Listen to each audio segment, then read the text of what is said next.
बिस्मिल्लाहिर्रहमानिर्रहीम। अस्सलामुअलैकुम नाजरीन, जुमा मुबारक। वेलकम टू सुनो पाकिस्तान। उम्मीद करती हूँ आप मज़े में होंगे, बिल्कुल ठीक ठाक होंगे, अपने घर वालों का भी ख्याल रख रहे होंगे और अपना भी। एक नए दिन और एक नए शो के साथ और बहुत सारे सेगमेंट्स और इन्फॉर्मेशन और ख़बरों के साथ मैं हूँ नजफ राजा और मेरे साथ मौजूद हैं उज़ैर मलिक। सुबह बखैर और उम्मीद है आप सब लोग बिल्कुल ठीक ठाक होंगे। जुमे का बाबरकत दिन बहुत बहुत आप सबको मुबारक हो। एक नए दिन का भरपूर आगाज़ हो चुका है।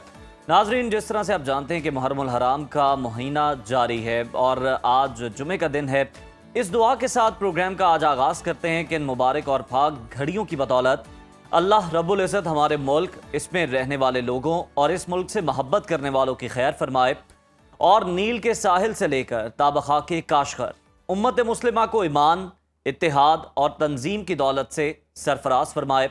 हमेशा की तरह अपने प्रोग्राम का बाकायदा आगाज़ करते हैं मौसम की सूरत हाल से और नजफ हमें बताएंगी कि मुल्क में मौसम कैसा रहने वाला है। आइए नाजरीन, आपको बताते हैं कि आज मुल्क में कैसा मौसम चल रहा है, कहाँ कहाँ बारिशों की उम्मीद है, किन इलाकों में आंधी, तूफान और सैलाब की वार्निंग जारी कर दी गई है कि कहाँ कहाँ बारिश की उम्मीद की किरण है या सिर्फ सूरज की किरण है।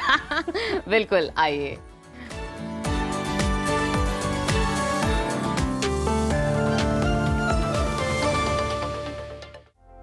मुल्क भर में मानसून बारिशों का सिलसिला जोर पकड़ रहा है। कल 5 जुलाई से मानसून का नया स्पेल शुरू होने जा रहा है। NDMA ने 10 जुलाई तक मुल्क भर में बारिश, आंधी, तूफान और मुतादिद मकामात पर सैलाब का अलर्ट जारी कर दिया है। बारिशों के बायस शहरी इलाकों में सैलाबी सूरत हाल और पहाड़ी इलाकों में लैंडस्लाइडिंग का खदशा है। इस वक्त मुख्तलिफ शहरों में मौसम की क्या सूरत हाल है, आइए जानते हैं। सबसे पहले जिक्र करते हैं गिलगित बल्तिस्तान का,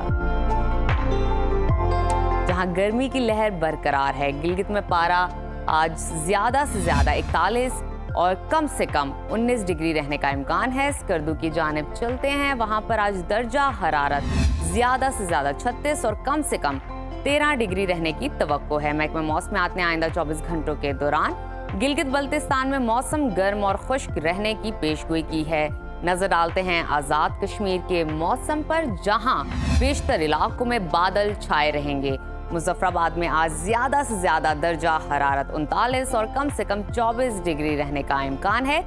श्रीनगर की जानिब चलते हैं, वहां पर पारा आज ज्यादा से ज्यादा 34 और कम से कम 19 डिग्री रहने की तवक्को है। महकमा मौसमियात के मुताबिक आइंदा 24 घंटों के दौरान कश्मीर में बारिश मुतवक्के है। और अब आपके साथ शेयर करते हैं खैबर पख्तूनख्वा का मौसम, जहां मुख्तलिफ इलाकों में बादल के बाद दर्जा हरारत में कमी आई है। पेशावर का तस्करा करें तो वहां पर आज ज्यादा से ज्यादा दर्जा हरारत 38 और कम से कम 28 डिग्री रहने का इम्कान है। सवात की जानिब चलते हैं, जिसको पाकिस्तान का स्विट्जरलैंड कहा जाता है, वहां पर ज्यादा से ज्यादा टेम्परेचर 29 और कम से कम 12 डिग्री रहने की तवक्को है। मौसम का हाल बताने वालों ने आइंदा 24 घंटों के दौरान बलाई खैबर पख्तूनख्वा में बारिश की पेशगोई की है।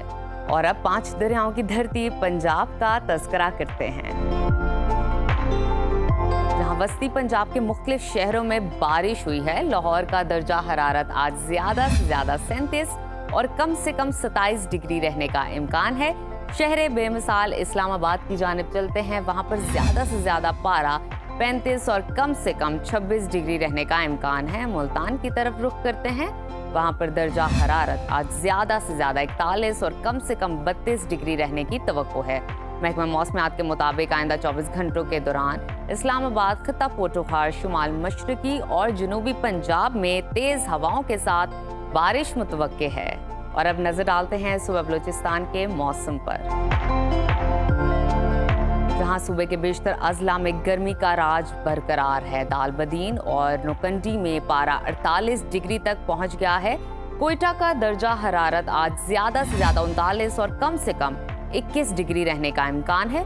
महकमा मौसमियात ने आइंदा 24 घंटों के दौरान कोयटा, ज़ियारत, बारखान, डेरा बुगटी, सिब्बी, लसबेला समेत दीगर इलाकों में बारिश की पेशगोई की है। और हमेशा की तरह आखिर में जिक्र करते हैं वादी मेहरान का, यानी कि सूबा सिंध के मौसम का, जहां बेशतर अजला में मतला जुज़वी अबर आलूद रहेगा। कराची में हल्की बारिश के बाद शहर का ज्यादा से ज्यादा दर्जा हरारत 34 और कम से कम 29 डिग्री रहने का इम्कान है। हैदराबाद की जानिब चलते हैं, जहां ज्यादा से ज्यादा पारा 36 और कम से कम 28 डिग्री रहने की तवक्को है। महकमा मौसमियात के मुताबिक आइंदा 24 घंटों के दौरान कराची, हैदराबाद, ठट्टा, बदीन, थरपारकर, सांगड़ समेत दीगर इलाकों में बारिश का इम्कान है।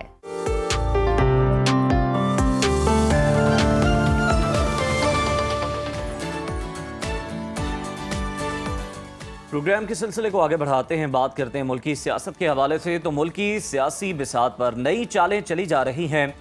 मखसूस नशिस्तों के बाद हुकूमती सफ़ों में नई तवानाई देखने को मिल रही है, जबकि तहरीक इंसाफ के कैंपों में हलचल नजर आ रही है। लेकिन असल महाज खैबर पख्तूनख्वा में खुल चुका है और इस वक्त सबसे बड़ा सवाल यह है कि खैबर पख्तूनख्वा में PTI हुकूमत का क्या बनेगा। सूबाई हुकूमत गिराने ना गिराने की कयास आराइयाँ हो रही हैं और वज़ीर आज़म से गवर्नर KP फैसल करीम कुंडी और ANP सरबरा एमल वली खान की मुलाकातों के बाद इन कयास आराइयों ने मजीद इजाफा हो गया है। मगर वज़ीर आला अली अमीन गंडापुर ताहाल पूरे एतमाद हैं कि KP हुकूमत कहीं नहीं जाने वाली। वो अपोजिशन को खुला चैलेंज दे चुके हैं कि अगर वो KP हुकूमत गिरा दें तो वो सियासत छोड़ देंगे। वज़ीर आज़म के मुशीर राना सनाउल्लाह ने वाज़े किया है कि KP हुकूमत के खिलाफ किसी किस्म की तहरीक अदम एतमाद ज़ेर गौर नहीं और ना ही मौलाना फजलुर रहमान से हुकूमत गिराने के हवाले से कोई बात की गई है। उनका कहना है कि PTI की बात इस्टेब्लिशमेंट से हो सकती है तो कर ले, मुज़ाकरात जब भी होंगे सियासी क़यादत के दरमियान होंगे। जबकि नून लीग के सेनेटर इरफान सदीकी कहते हैं कि अदम एतमाद एक आइनी और कानूनी चीज़ है, ताहम इस वक्त खैबर पख्तूनख्वा में कोई नया बहरान पैदा नहीं करना चाहते। ताहम गवर्नर खैबर पख्तूनख्वा फैसल करीम कुंडी ने अली अमीन गंडापुर के चैलेंज को कबूल करते हुए ऐलान किया कि तहरीक अदम एतमाद अपोजिशन का आइनी हक है और नंबर्स पूरे होने पर यह तहरीक अदम एतमाद लाई जाएगी। दूसरी तरफ मौलाना फजलुर रहमान और अवामी नेशनल पार्टी ने खैबर पख्तूनख्वा हुकूमत की तब्दीली की खुलकर मुखालफत कर दी है। ANP के सदर एमल वली खान ने वाज़ेह अल्फाज में कहा कि उनकी जमात हॉर्स ट्रेडिंग के खिलाफ है और मखसूस नशस्तों का फैसला अवामी मैंडेट की नफी है, लिहाजा वो इस अमल का हिस्सा नहीं बनेंगे। मौलाना फजलुर रहमान ने PTI को पैगाम भिजवा दिया कि वो खैबर पख्तूनख्वा में तहरीक अदम एतमाद का हिस्सा नहीं बनेंगे और ऐसी किसी भी कोशिश की भरपूर मुखालफत भी करेंगे। उधर पंजाब में हम देख रहे हैं कि अपोजिशन की मुश्किलात हैं कि मजीद बढ़ती चली जा रही हैं। स्पीकर पंजाब असम्बली ने 26 अरकान की नाअहली के लिए इलेक्शन कमीशन में रेफरेंस दायर कर दिया और कहा है कि हल्फ की पासदारी ना करने वालों को ऐवान में रहने का कोई हक नहीं। चलें जी, इसी तमाम सूरत हाल पे बात कर लेते हैं। इस वक्त हमारे साथ मौजूद हैं सीनियर तज्ज़ियाकार अतहर काज़मी साहब। बहुत शुक्रिया अतहर साहब आपके वक्त का।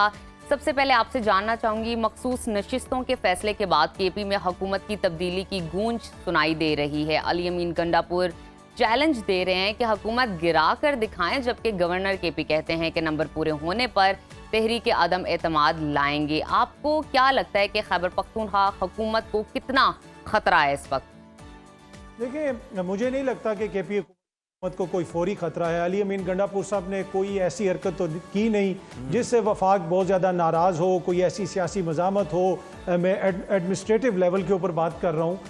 उन्होंने बजट भी पास कर लिया, वफाक के साथ वो चलते भी हैं, अहम मीटिंग्स में भी शामिल होते हैं। तो ये कहने के लिए तो ये बात कही जा रही है, लेकिन मुझे लगता नहीं है कि फ़ौरन अली अमीन साहब की हुकूमत गिरा दी जाएगी।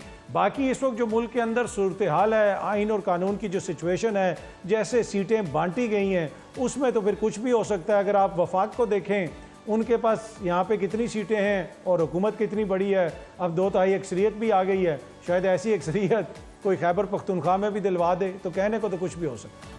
बिल्कुल आप ठीक कह रहे हैं। अभी तक अली अमीन गंडापुर साहब ने हमने देखा कि वफाक के साथ मिलकर बड़ा स्मूथली चलाया, बेहतर तरीके से चलाया, तो इस तरह की कोई गुंजाइश नहीं। लेकिन मुल्की सियासत में किसी भी वक्त कुछ भी हो सकता है।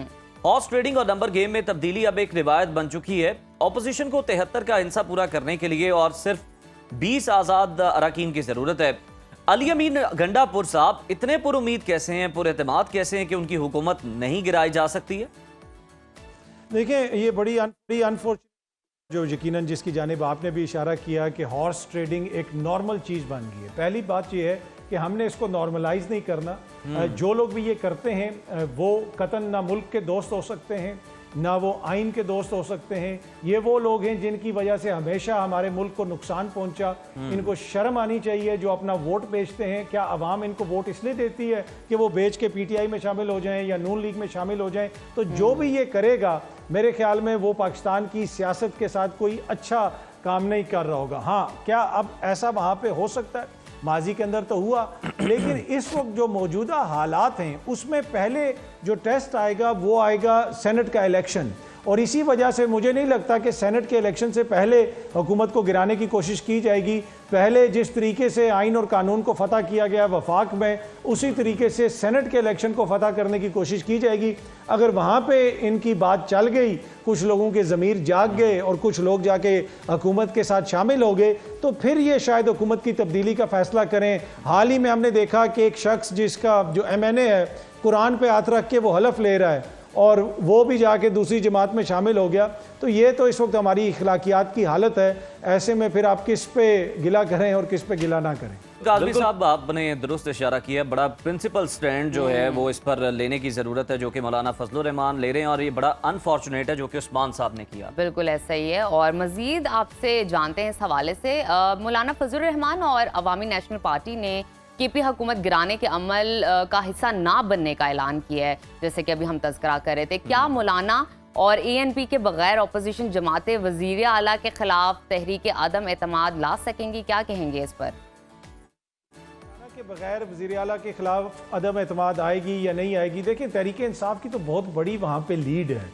तो मौलाना कोई असूली सियासत तो नहीं कर रही। या तो मौलाना ने ये अनाउंस कर दिया होना कि मैं मखसूस सीटें नहीं लूँगा क्योंकि मुझे वोट नहीं पड़ा, मैं तो अपनी सीट भी हार गया हूँ, मुझे तो जाके पशीन से इलेक्शन लड़ना पड़ा, मैं बलोचिस्तान से मुंतखब हुआ हूँ, मैं तो DI खान से मुंतखब भी नहीं हो सका, और उनका वज़ीर आला बनाने की बात की जा रही है। ये देखें इस वक्त ये जो सारा सिनारियो है, इससे आप अंदाज़ा लगा लें कि वोट की कितनी इज़्ज़त है और कितना बड़ा अलमिया हम देख रहे हैं कि जिनको अवाम ने मुस्तरद किया है उनकी हुकूमत बनाने की बातें हो रही हैं, और इसको नॉर्मलाइज किया जा रहा है कि जी मौलाना हुकूमत बना लेंगे, ये हुकूमत बना लेंगे। तो कैसे भाई हुकूमत बना लेंगे कि आपको अवाम ने वोट दिया है? तो मुझे नहीं लगता कि ये इतना आसान होगा, लेकिन कोशिश वो पूरी करेंगे। कोई असूली मौक़िफ़ ना ANP ने लेना है ना मौलाना ने लेना है। वो अहमद वली खान साहब जो जाके बलोचिस्तान से सेनेटर बन गए और इधर वो बड़ी बड़ी तकारीर करते हैं, उनको बलोचिस्तान से किसने मुंतखब करवाया है?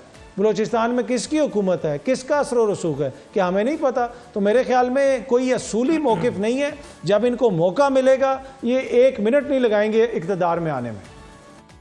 काज़मी साहब, बिल्कुल आपने दुरुस्त फरमाया, मौके की बात है। बानी PTI ने 10 मुहर्रम के बाद हुकूमत के खिलाफ तहरीक चलाने की हिदायत कर दी है, मगर PTI की सीनियर क़यादत हुकूमत से मुज़ाकरात की ख्वाहा हैं। चेयरमैन बैरिस्टर गौहर साहब ये कहते हैं कि अगर कोई हुकूमत ठोस इक़दाम करे तो PTI मुज़ाकरात के लिए तैयार है।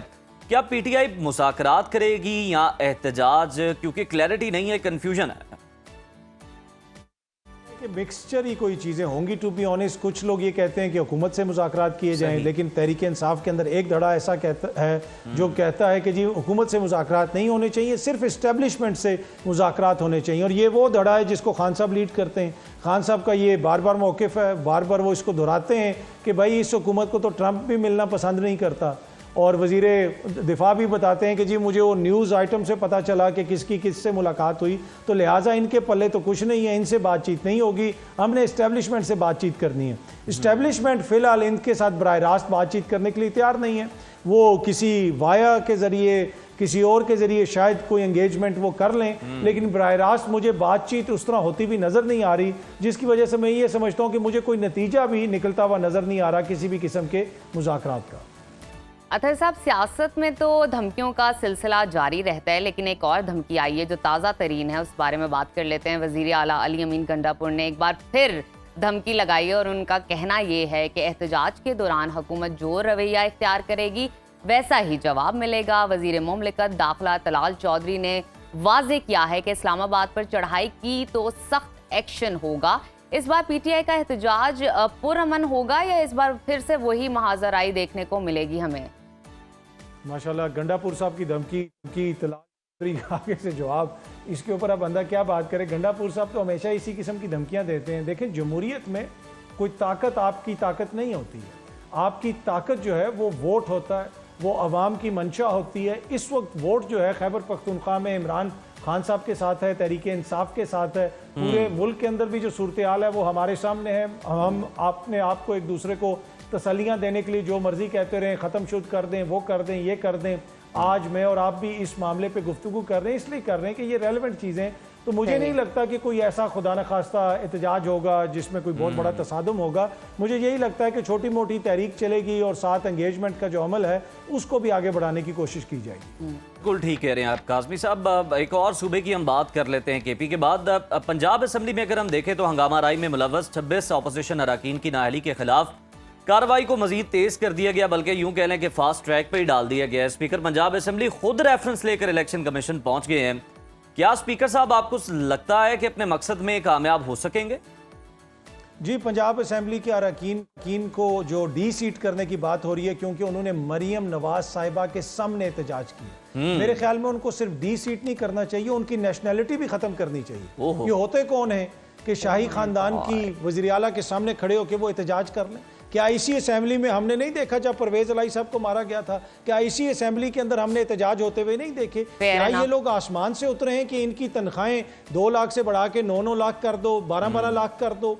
कल ही खबर सामने आई कि पंजाब के जो वज़रा हैं उनका लीव अलाउंस भी बढ़ा दिया गया है। और गुजरांवाला से खबर आई कि एक बच्चे ने तेजाब पी के खुदकुशी कर ली है क्योंकि बिजली का बिल वो नहीं दे सकते थे। उसके वालिद के ऊपर पर्चा हो गया, उनको जेल में बंद कर दिया गया, वो जमानत नहीं करवा सकते, जुर्माना नहीं अदा कर सकते, और ये यहाँ पे लाखों रुपए आपस में बांट रहे हैं। और ये मरियम के सामने एहतजाज हो गया है तो लिहाजा इनको डी सीट कर दो। भाई डी सीट ना करें, आप इनकी नेशनैलिटी ख़त्म करें ताकि जान छूट जाए, और जितने भी पाकिस्तानी हैं इन सब को कहीं पे भेज दें, और सिर्फ यहाँ पे जो शाही खानदानों के बच्चे हैं उनकी खिदमत करे, मीडिया भी खिदमत करे, ब्यूरोक्रेसी भी करे, सब लोग मिल के करें। मेरे ख्याल में बड़ा अच्छा कदम है, इनको डी सीट भी करना चाहिए, इनकी नेशनैलिटी भी ख़त्म करनी चाहिए। काज़मी साहब, आपने सही इशारा किया, बहुत शुक्रिया आपके वक्त का। हम देखते रहे हैं कि इससे पहले भी असम्बलियों में एहतजाज होते रहे हैं। इमरान खान साहब की हुकूमत हो तो कौमी असम्बली में अपोजिशन भरपूर एहतजाज करती थी। पंजाब में हमने देखा कि परवेज इलाही वज़ीर आला थे या उस्मान बुज़दार वज़ीर आला हों तो भरपूर एहतजाज अपोजिशन की जानिब से हमेशा ही किया जाता था।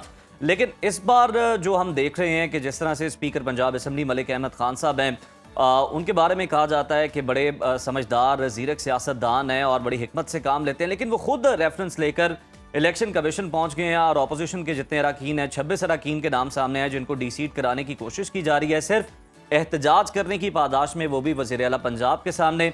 ये समझ से बालातर है और बड़ा अफसोसनाक भी है। और दूसरी जानिब अब देखते हैं कि इलेक्शन कमीशन इस पर क्या फैसला करता है और क्या ये हक स्पीकर को हासिल है भी या नहीं। और जो अहम मामला, जो $1 मिलियन क्वेश्चन है, जो सिचुएशन चल रही है केपी के हवाले से, तो जिस तरह से पहले ये बता दिया गया था कि तब्दीली आ सकती है वहाँ पर, क्योंकि जो नंबर गेम चेंज हो रही है, 20 आज़ाद अरकान को अपने साथ मिलाना कोई बड़ी बात नहीं है, उनको मिलाया जा सकता है। लेकिन वो कहते हैं ना कि तेल देखो, तेल की धार देखो, ये पता चलेगा सेनेट के इलेक्शन में।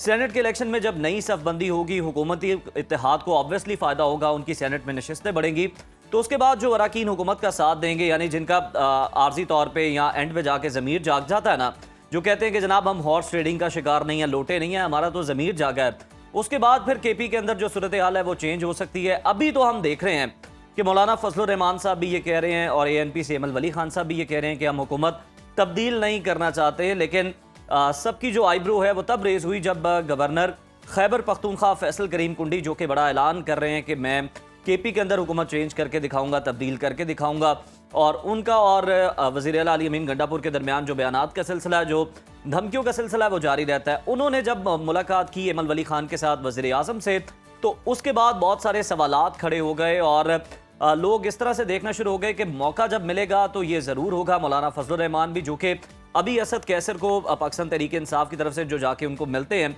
बड़ी यकीन दहानियाँ करवा रहे हैं कि हम ना हुकूमत चेंज करेंगे और जनाब आपके साथ होंगे, बल्कि जो कोई कोशिश करेगा हम उसके मुखालिफ होंगे, हमारा बड़ा असूली इस पर जो है वो स्टैंड है। लेकिन मौका मिलने की बात है, फिर जो इक़्तिदार है वो किसे अच्छा नहीं लगता। बिल्कुल ऐसा है, और सियासत तो वो चीज़ है जहाँ पे हर लम्हा चीज़ें और सिचुएशंस बदलती रहती है, बयानात भी बदलते हैं, कभी मुज़ाकरात की बात होती है तो तभी कभी हम देखते हैं धमकियों का सिलसिला बिल्कुल शुरू जी। हो जाता है। एक अफसोसनाक खबर जो है वो आपके साथ शेयर कर लेते हैं। लाहौर से ये खबर है, लाहौर के इलाके जौहर टाउन में ये वाकया पेश आया गुज़श्ता रोज, जहां पर पालतू शेर ने रागीर खातून और 2 बच्चों को जख्मी कर दिया।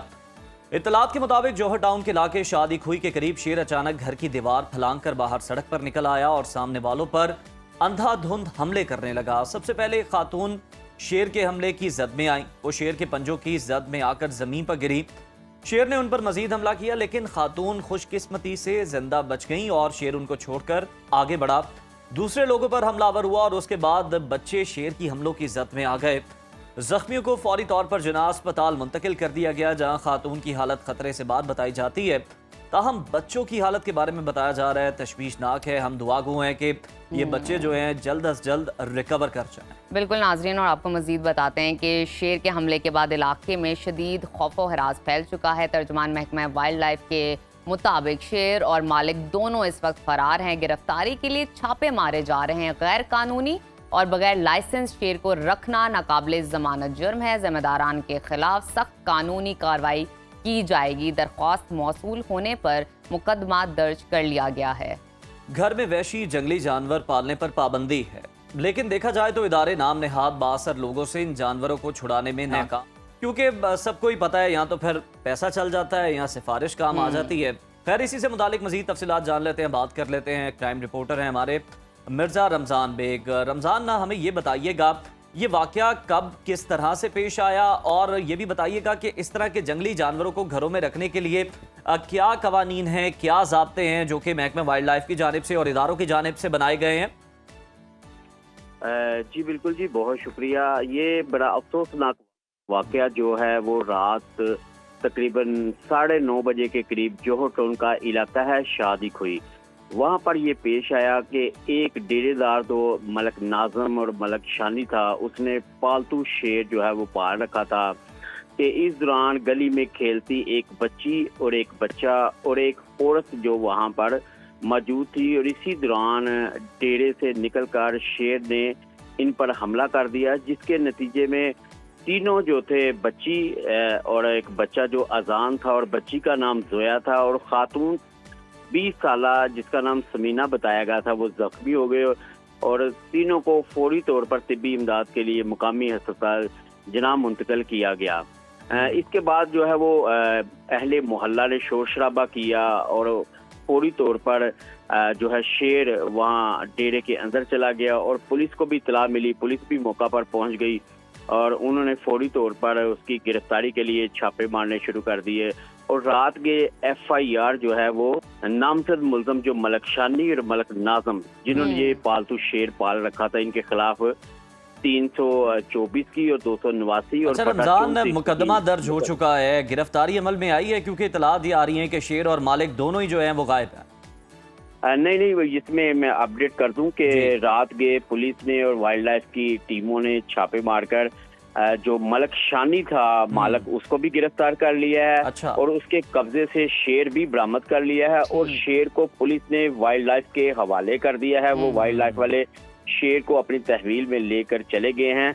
दूसरी तरफ जो बाकी उनके मुल्जमान हैं, जिनमें एक मलक नाज़म है और 4 से 5 नामालूम, उनके खिलाफ जो उनकी गिरफ्तारी के लिए भी छापे मारे जा रहे हैं। और जहां तक आपके सवाल का था कि ये गैर कानूनी, तो बिल्कुल आपने ठीक कहा, ये इसका लाइसेंस लेना पड़ता है, और जब लाइसेंस नहीं होता तो ये गैर कानूनी है।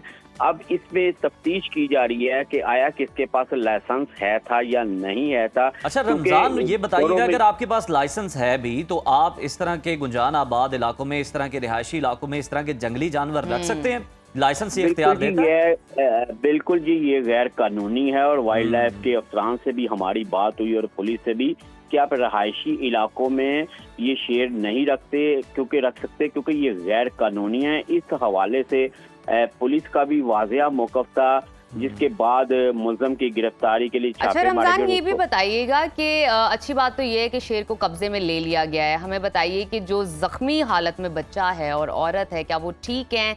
ज़्यादा नुकसानात तो नहीं हुए सेहत के हवाले से? 2 जो बच्चे, जिसमें एक बच्ची और बच्चा, उनमें से एक की हालत तशवीशनाक है, दूसरा जो बच्ची है वो बेहतर है, और जो इनकी जो खाला है समीना, उसकी भी हालत कदरे बेहतर बताई जा रही है। सिर्फ एक बच्चा जो शदीद जख्मी है, जिसका नाम अजान है। डॉक्टरों का कहना है कि तिब्बी इमदाद इसको दी जा रही है, जल्द ये भी सेहत याब हो जाएगा। दूसरी तरफ देखा जाए तो जो उनके घर वाले हैं, उन्होंने काफ़ी सरापा एहतजाज बने हुए हैं कि गली मोहल्लों में ये शेर रखना और इससे नुकसान भी हो सकता था, जान भी जा सकती थी। अच्छा रमजान, ये भी हमें बता दें कि यहाँ पर शेर मौजूद है, अहले मोहल्ला को भी इल्म था इससे मुतालिक, तो महकमा वाइल्ड लाइफ हुकाम पहले क्या कर रहे थे? क्या वो सो रहे थे? उन्हें नहीं पता था यहाँ पर जंगली जानवर? हमने देखा कि मुख्तलिफ जो है वो इंटेलिजेंस की बुनियाद पे कार्रवाइयाँ करते हैं, मुखबरियों की बुनियाद पे कार्रवाइयाँ करते हैं और घरों से छोटे छोटे जो पालतू जानवर हैं जो कि गैर कानूनी है उन्हें भी अपने कब्जे में लेते हैं। तो इतना बड़ा जानवर उनके इल्म में नहीं था क्या? बिल्कुल जी, मोहल्लेदारों के इल्म में होता है, लेकिन ये बाअसर जो लोग होते हैं वही घरों में शेर रखते हैं। जाहिर इतने महंगा शेर होता है, और जो मोहल्लेदार होते हैं वो बाअसर लोगों के खिलाफ जो है वो शिकायत लगाने के लिए डरते हैं। और जब ये वाकया हुआ तो उसके बाद तो रमजान ये माइंडसेट क्या है, जरा इस पर बात करें ना हम, कि ये जो बाअसर अफराद हैं ये अपना असरो रसूख बढ़ाने के लिए इस तरह के जंगली जानवर जो है वो पालते हैं और लोगों पे, अहले मोहल्ला पे, आबादी पे धौंस जमाते?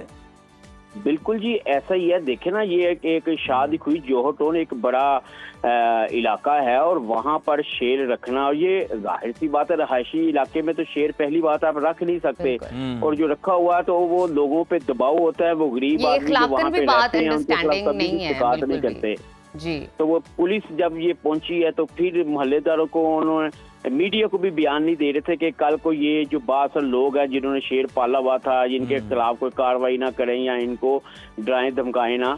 तो इस वजह से फिर पुलिस ने जब वहां पे पहुंची है तो फिर पुलिस के होते हुए लोगों ने बयान दिया कि इन्होंने काफी अरसे से ये शेर जो है पाल रखा था। कई दफा मोहल्लेदारों ने इनको कहा तो ये आगे से बाकायदा तौर पर धमकियां देते थे कि आप कौन होते हैं, हम रख बिल्कुल ये धमकाते भी थे। अहले मोहल्ला की जानिब से लोग पहले भी एतराज़ात उठाए गए थे कि जंगली जानवर जो है वो मोहल्ले के अंदर मौजूद है, आपने अपने घर में रखा हुआ है, छोटे छोटे बच्चे जो हैं वो मोहल्ले में घूमते हैं, खतरा है। लेकिन उसके बावजूद जो है बड़ी ढिठाई का मुजाहरा किया गया, हम तो यही कहेंगे, और जानवर को रखा गया। सजा तो इनकी यही बनती है, मुकदमा तो दर्ज हो गया मुख्तलिफ दफात के तहत, लेकिन सलाखों के पीछे शेर को भी रखा जाए और ये मालिकान जो हैं, जितने भी अफराद हैं जिन पे मुकदमा दर्ज हुआ है, इनको भी एक साथ रखें और शेर को कुछ दिन भूखा रखें ताकि इन्हें भी एहसास हो कि किस तरह शेर ने जो है लोगों पर हमला किया और हम किस तरह का, किस नौयत का घिनौना और गैर कानूनी काम कर रहे हैं। कहीं ना कहीं हमारी गवर्नमेंट को भी चाहिए कि लॉ एंड ऑर्डर सिचुएशन के अंदर एग्जीक्यूशन और इम्प्लीमेंटेशन को ज़रूर देखिए, क्योंकि इसी चीज़ की हमारी मुल्क में कमी है। लोग डर जाते हैं, लोग बात नहीं करते, लोग खबर नहीं पुलिस तक पहुंचाते। लोगों को आगे आना चाहिए, आगे अपना रोल प्ले करना चाहिए। पहले अगर लोगों ने कोई पहले कंप्लेंट की होती एग्जैक्टली तो ये शायद हादसा ना नताइज होता। मुख्तलिफ होते। बिल्कुल। और इसी के साथ नाज़रीन ले लेते हैं एक छोटी सी ब्रेक। आपने कहीं नहीं जाना, देखते रहिए सुनो पाकिस्तान। वेलकम बैक नाजरीन। गंदम की हम बात करें तो दुनिया भर में चावल के बाद सबसे ज़्यादा खाए जाने वाला अनाज है। तहकीक ये बताती है कि दुनिया में फीकस गंदम का औसत इस्तेमाल तकरीबन 64 किलोग्राम है, जबकि पाकिस्तान में ये 124 किलोग्राम सालाना है। यानी पाकिस्तानी लोग रोटी, नान और गंदम से बनने वाली दीगर अशिया पर बहुत ज़्यादा इन्हिसार करते हैं। हम बेसिकली गोश्त और रोटी खोर हैं कहा जाए। माहिरीन का ये भी कहना है कि जदीद दौर में प्रोसेस शुदा गंदम मोटापे, शुगर, ब्लड प्रेशर और कब्ज के अलावा जदीद अमराज और जोड़ों के दर्द में अहम वजह है। ऐसे में ये सवाल पैदा होता है कि क्या गंदम वाकई इतनी नुकसानदेह है जितना हमें बताया जा रहा है, और अगर गंदम वाकई इतनी सेहत के लिए ठीक नहीं है तो फिर इसका बेहतरीन मुतबादल क्या हो सकता है। इसी तमाम पहलू पर बात कर लेते हैं। इस वक्त हमारे साथ मौजूद हैं नेचुरोपैथी एक्सपर्ट डॉक्टर जमील मेहरवई साहब। बहुत शुक्रिया आपकी मौजूदगी का डॉक्टर साहब। पहला सवाल तो मेरा आपसे यही बनता है, क्योंकि लास्ट टाइम आप हमारे शो में आए थे, बहुत सारे सोशल मीडिया पे हमें क्वेश्चंस आए रिगार्डिंग दैट कि नेचुरोपैथी क्या है, एलोपैथिक हमने सुना है, होम्योपैथिक सुना है, तो ज़रा इसको एक्सप्लेन कर दीजिए, फिर गंदम पे बात करते हैं। जी बहुत शुक्रिया। और सबसे पहली बात तो ये कि नेचुरोपैथिक क्या है। पूरी दुनिया में इसका इस वक्त इतना बड़ा स्कोप है और बहुत तेज़ी से ये जो नेचुरोपैथिक है ये दुनिया में फेम कर चुका हुआ है, और लोग नेचुरोपैथी से बहुत सारी बीमारियों से जिनको होम्योपैथी में या एलोपैथिक में ख़ास तौर पे जिनको इलाज करार दिया जाता था, लोग बड़ी तेज़ी से उससे बाहर निकल रहे हैं और सेहत की तरफ आ रहे हैं, यानी बैक टू नेचर। और एक्चुअली ये है कि नेचुरोपैथी नेचर से है। जैसे आजकल एक सिलसिला है ना कि हमें ऑर्गेनिक फूड की तरफ जाना है, बिल्कुल, तो इसी तरह से हमें ऑर्गेनिक मेडिसिन की तरफ जाना है। अगर हम ऑर्गेनिक मेडिसिन की तरफ से जाएंगे तो नेचर और फितरत के करीब जाएंगे तो बीमारियां ख़त्म हो सकती हैं। अब एलोपैथिक तरीका इलाज जो है ये अभी कोई 1.5 सदी तकरीबन पहले से ये सिलसिला इसका शुरू होता है, और इससे पहले इस एलोपैथिक का नाम जो है वो इलाज बिल ज़िद था। अच्छा। इलाज बिल ज़िद का नाम तब्दील करके एक डॉक्टर सैमुअल हानमन थे जो इलाज बिल ज़िद के बड़े माहिर थे उस दौर के, दुनिया के अपने उस वक्त के। تو انہوں نے اس کا نام ایلوپیتھک جو ہے وہ رکھا تھا. ٹھیک ہے. اور پھر اسی ڈاکٹر نے بکرات کی ایک ریسرچ تھی جس کو علاج بالمثل کہا جاتا تھا, تو اس نے علاج بالمثل کو اٹھایا تھی, تو وہ نیچروپیتھک پڑھنا اسے, لیکن اس نے اس میں الکوہل کی چیزیں کو شامل کر کے تو اس نے اس کو اپنے نام سے ہومیوپیتھک اس کا نام جو ہے وہ دیا, اور وہ ہومیوپیتھک بھی طریقہ علاج جس وقت دنیا میں جو ہے وہ رائج ہے. لیکن جو نیچروپیتھک ہے یہ تو حضرت آدم علیہ السلام کے دور سے چلتا آ رہا ہے, اور نیچر اور فطرت پہ, یعنی اللہ تعالیٰ نے قرآن میں فرمایا کہ وَنُنَزِّلُ مِنَ الْقُرْآنِ مَا هُوَ شِفَاءٌ وَرَحْمَةٌ لِّلْمُؤْمِنِينَ, کہ بے شک ہم نازل کرتے ہیں اس قرآن میں ایسی چیزیں جن میں سراسر شفا ہے اور یہ باعث رحمت ہے مومنین کے لیے. تو چیزیں یعنی نیچر کی طرف آنا. تو اس وقت پاکستان میں بھی یہ بڑی تیزی سے جو ہے وہ اب آ چکا ہوا ہے, اور دنیا میں تو اس وقت آپ گوگل پہ سرچ کریں تو نیچروپیتھک ڈاکٹر آپ کو دنیا میں, امریکہ میں بے شمار, کینیڈا میں, یو کے میں, اس کے بعد یورپ میں, آسٹریلیا میں, بہت اور ساری اب یہ پاکستان میں بھی ٹرینڈ وہاں ایم ڈی کی ڈگری ہوتی تھی, جو کہ ہمارے ہاں جیسے ایم بی بی ایس ہوتا ہے وہاں ایم ڈی ہوتا تھا. اچھا. اب وہاں پہ اس کے پیرل ایک ڈگری آ گئی این ڈی, نیچروپیتھک ڈاکٹر, اور بڑی سپیڈ سے ہو رہا ہے, اور لوگ وہاں ایم بی بی ایس یعنی ایم ڈی کو چھوڑ کر نیچروپیتھک ڈگری کی طرف بہت تیزی سے جا رہے ہیں. اور نیچروپیتھک ڈاکٹر جہاں ہوگا لوگ اس کو بالکل اس کے گرد ایسے پہنچتے ہیں, اتنا شاید پیر کے گرد مرید نہیں ہوتے ہوں گے جیسے, اور بہت زیادہ لوگ استفادہ بھی ان سے کریں. اور پاکستان میں نا میں ایک بتاتا چاہوں, پاکستان کے اندر اس وقت جو ہے نا اسی ڈگری کو تھوڑا سا موڈیفائی ذرا چینج کیا گیا نام سے. تو یہاں پہ انہوں نے کیا کہ اس کی bachelor degree after F S C ہو رہی ہے, اور وہ ہے بیچلر ان ایسٹرن میڈیسن, اور وہ ڈگری یہاں پہ کرشی یونیورسٹی کروا رہی ہے, یہاں پہ سپیریئر کروا رہا ہے, یہاں پہ جی سی یونیورسٹی کروانا شروع ہو گئی ہے, یہاں پہ اسلامی یونیورسٹی باولپور کروا رہی ہے, یو ایم ٹی بھی شاید منہاج یونیورسٹی کروانے جا رہی ہے, اسلامی یونیورسٹی باولپور کروا رہی ہے, کراچی میں ہمدرد یونیورسٹی کروا رہی ہے, پشاور میں پشاور یونیورسٹی کروا رہی ہے, اور الخیر یونیورسٹی کرا رہی ہے, اور پبلک کو ابھی پتہ بھی نہیں, اور وہ سوچتے ہیں کہ واٹ از دا جامعات جو ہے وہ کروانا شروع ہو گئی. بڑا اچھا سٹیپ ہے. اب ہم اپنے ٹاپک کی طرف آتے ہیں ڈاکٹر صاحب. جس طرح پاکستان دنیا میں گندم پیدا کرنے والا 8واں بڑا ملک ہے, ہماری کنزمپشن بھی بہت زیادہ ہے, ہم گندم سے بڑی چیزوں پر بہت زیادہ انحصار کر رہے ہوتے ہیں, اس کا انٹیک کر رہے ہوتے ہیں. بڑی ڈیبیٹ چھڑ گئی ہے کہ یہ گندم ٹھیک نہیں ہے. کچھ لوگ یہ کہتے ہیں کہ جناب ہمارے تو باوجداد یہ کھاتے آ رہے ہیں, بالکل ٹھیک تھے, یہ لگتا ہے کوئی سازش ہو رہی ہے جو اس کو متنازع بنایا, کنٹروورشل کیا ہے. آپ بتائیں کہ کیا واقعی گندم جو ہے فائدے کی بجائے الٹا بیماریوں کا باعث بن رہی ہے؟ آپ اس بات سے اتفاق کرتے ہیں؟ دیکھیں ٹائم ٹو ٹائم ویری کرتا ہے کہ ہم کس وقت کیا تھے. یعنی اس دور میں جب ہمارے آباء و اجداد کھاتے تھے تو اس وقت گندم جو ہے وہ انسان کے قد کے ہائٹ کے برابر ہوتی تھی. اگر اس میں کھڑے بھی ہوتے تھے تو آپ اتنا سا ہاتھ ویو کریں گے تو شاید وہاں سے نظر آتا تھا, اتنا اس کی ہائٹ ہوتی تھی. پھر آہستہ آہستہ اس کی ہائٹ کم ہوتی چلی گئی. اس میں بھی ایک بیولوجیکل وار آئی, اور جنہوں نے بیماریاں پھیلانی اور دوائیاں بیچنی تھیں اور اس بزنس کو پروموٹ کرنا تھا, انہوں نے اس طرح سے اس کو کیا. اب جو ہے نا وہ ہائبرڈ بیج آ چکا ہوا ہے گندم کا, جو پرابلم کر رہے ہیں. اب یہ بات نا عام ایک لے مین نہیں سمجھ رہا, وہ کہہ رہے ہیں کہ صدیوں سے سال سے ہمارے باء اجداد, ہم تیسری 4 نسلوں سے پہلے سے یہ ہو رہی ہے پنجاب میں, پاکستان میں, اس کے گرد و نواح ممالک کے اندر. تو وہ بات ٹھیک ہے, لیکن اس دور میں گندم پیور دیسی گندم ہوتی تھی. تو آپ ابھی کہہ رہے ہیں کہ ہائبرڈ بیج آ گیا ہے. جی ہائبرڈ بیج ہوا, بیج چینج ہو گیا, جی پروسیسڈ ہو گیا. اب آپ گندم دیکھیں کہ اس کے اندر جو ہے نا وہ ہم کھڑے ہوں نا تو ہمارے شاید یہ گھٹنے تک جو ہے وہ آئے گی, سائز اس کا یہ رہ گیا. اور دوسرا اس کے اوپر جو کام کر دیا وہ ہم نے کھادیں اتنی لگا دی, اتنی کھاد لگا دی جس کا اندازہ, اور اوپر اس کے ہم نے سپرے اور یہ چیزیں اتنی شروع کر دی. ہم نے تو اپنی دھرتی کو نہیں چھوڑا. یعنی ڈاکٹر تو کہتے ہیں نا کہ نیچروپیتھ یا جو حکیم یا طبیب ہے ان کی طرف نہ جائیں, یہ سٹیرائڈ دیتے ہیں. وہ سٹیرائڈ بھی پیداوار ان کی اور دیتے بھی وہی ہیں, لیکن دوسری سائڈ پہ آپ اپنی زمین کو دیکھیں کہ ہم نے اپنی دھرتی ماں کو سٹیرائڈ کا چھوڑا. ہم نے جانور نہیں چھوڑے, ہم نے دھرتی نہیں چھوڑی, ہم نے سبزی نہیں چھوڑی, ہم نے پھل نہیں چھوڑا, ہم نے کچھ نہیں. ہر گندے نالے کے پانی سے سبزیاں اگائی جا رہی ہیں جی, یہ بہت بڑی سبزیاں اگتی ہیں. تو اس پوائنٹوں سے نا ہمارے لیے پرابلم اس وقت یہ ہے کہ وہ پھر اس میں رہی کسر کہ ہم نے یہ جو چائنا چکیاں آ گئیں, آٹا اتنا کہ بریک ہم نے اس کو پیسنا اس میں شروع کر دیا کہ اب چھان والا معاملہ ختم ہو گیا. چھان تو ہے ہی نہیں, فائبر جو ہے وہ اس کے اندر جل گیا. اور قرآن میں اللہ تعالیٰ ہمارے لیے 1500 سال پہلے اس میں فرما چکے ہیں سورہ رحمان کے اندر کہ وَالْحَبُّ ذُو الْعَصْفِ وَالرَّيْحَانُ فَبِأَيِّ آلَاءِ رَبِّكُمَا تُكَذِّبَانِ. والحبو کا معنی ہے کہ اور بھوسا والا اناج, یعنی جس میں فائبر ہو. اگر فائبر ہی نکل گیا, اب لوگ اس وقت کہتے ہیں آٹا کھا رہے ہیں. بھائی آٹا, سفید آٹا زہر ہے اس وقت جو ہم تھیلوں میں لے رہے ہیں, سستا کر کے لے رہے ہیں. سستا اس لیے لے رہے ہیں اگر ہمیں وہ گندم کی نسبت, مطلب پیور آٹا جو اس وقت گندم کا, اس کی نسبت اگر سفید آٹا ہمیں مثال کے طور پہ एक मन के पीछे हमें अगर 600-800 या 1000 रुपये का भी फ़र्क पड़ता है, सस्ता मिलता है, तो अगर वो सफ़ेद आटा जिसमें चोकर निकल गया, जिसमें सूजी निकल गई, जिसमें मैदा निकल गया, तो पीछे क्या रह गया? पीछे तो वो रह गया कि उसमें पानी डालें, गर्म करें और लेवी बनाएं। और किसी दौर में हम किताबें जल्द किया करते थे जब खुद हम स्टूडेंट थे, तो हम वो वाला काम है। तो हमें झंडियाँ भी लगाते थे, हमें इसको भी जी झंडियाँ लगाते थे। जब जश्न आज़ादी का आता था बिल्कुल, तो हम 14 खुद अगस्त करते थे, कमाल की वैसे भी 14 अगस्त आने वाली है, तो इस पांडे से हाँ अच्छा, तो डॉक्टर साहब जिस तरह से अभी आप बात कर रहे थे कि अगर फिर जो लोग हम देखते थे कि पहले लोग वो भड़ोले घरों में रखे होते थे, अभी भी लोगों ने रखे हमें शहर के अंदर जिनका गांव से ताल्लुक है, रूट्स के साथ कनेक्टेड है, गंदम मंगवाते हैं और यहाँ से पिसवाते हैं। यानी आप कह रहे हैं कि गंदम का जो फायदा है वो उन्हें पहुंच ही नहीं पाता। एक तो हाइब्रिड बीज से वो बनी होती है और फिर चक्कियों में जाके जो रही सही कसर है वो भी पूरी हो जाती है। देखें, एक और जरा गौर कर लेते हैं, कमेंट्स आ जाएंगे।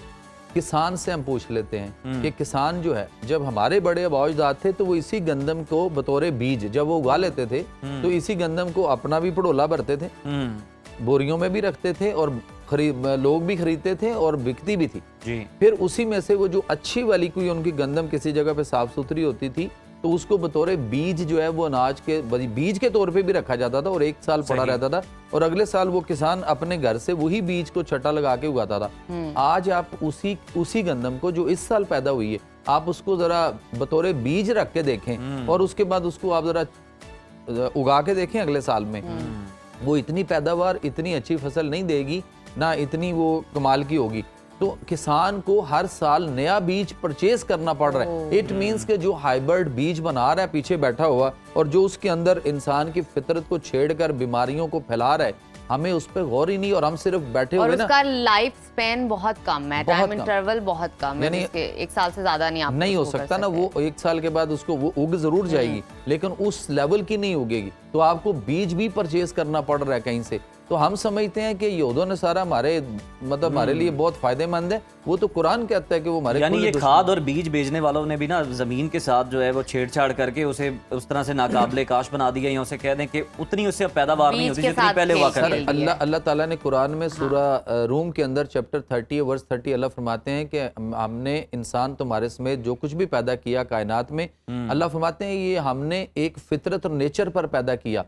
फिर अल्लाह फरमाते हैं कि मेरे इस बनाए हुए में तब्दीली ना करना, यानी इसमें छेड़खानी नहीं करनी। और फिर अल्लाह फरमाते हैं यही सीधा दीन है। दीन मीन जिंदगी करने का तरीका, सिस्टम और वे ऑफ लाइफ। और अल्लाह आगे फरमाते हैं मगर बहुत लोग नहीं जानते, तो वो जो नहीं जानते उन तक तो हम लेकर इस मैसेज को लेके जा रहे हैं, छेड़खानी नहीं करनी फितरत के साथ। बिल्कुल। अच्छा डॉक्टर साहब, गंदम के बारे में बहुत सारे सोशल मीडिया पे, मेन स्ट्रीम मीडिया पे बहुत सारे डॉक्टर्स भी डिबेट करते हैं, डीमेरिट्स पे बात करते हैं, कॉन्सिक्वेंसेस पे बात करते हैं।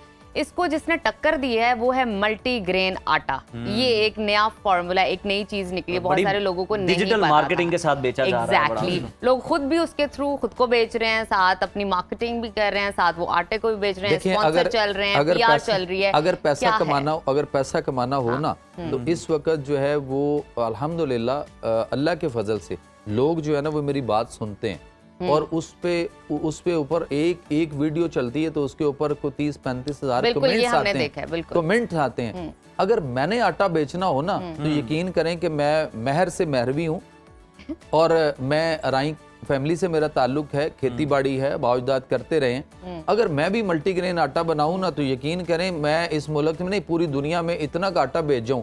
मल्टीग्रेन अगर आप मुझे बताएं और नाजरीन को भी बताएं ये है क्या। मल्टीग्रेन जो है ये आपने मुख्तलिफ अनाज को इकट्ठा करके मिक्स कर लिया और उसके बाद कभी हमने सोचा कि किस बीज के कौन सा मिजाज है, ये क्या पैदा, ये क्या करता है, ये डाल दी, थोड़ी गंदम डाल दी, मैदा भी डाल दिया। Simple is that. अगर मैं सिर्फ एक जुमला दूं, अगर मल्टीग्रेन कोई चीज हमारे लिए अच्छी होती तो फिर क्या अल्लाह करीम जो है वो मल्टीग्रेन बीज कोई नहीं बना सकते थे? बना सकते थे ना। अल्लाह ने हर चीज को अलग अलग रखा।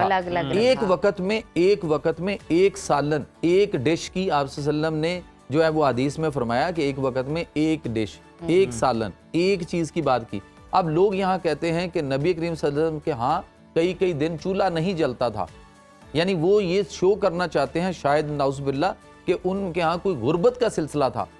बात ये है अकल के अंदर कि वो ऐसा नहीं था, वो सिर्फ अनाज पकाकर ही खाना, जो आज हम जिससे पेट भर रहे हैं ऐसा नहीं है। वो खजूर खा के भी सहरी और इफ्तारी करते थे और रोजा भी रखते थे और फल मुख्तलिफ होते थे। उन चीजों से हम दूर चले गए हुए हैं। हमें हमारे यहाँ सिर्फ ये है कि चूल्हा जले, रोटी पके, और हमें तो दाना एक गंदम ने कर दिया रुसवा, वो जहर की बात है। अच्छा डॉक्टर साहब, एक और बड़ा हमें तो दाना एक गंदम ने कर दिया रुसवा, तुम ही दहर में जन्नत का एहतमाम करो।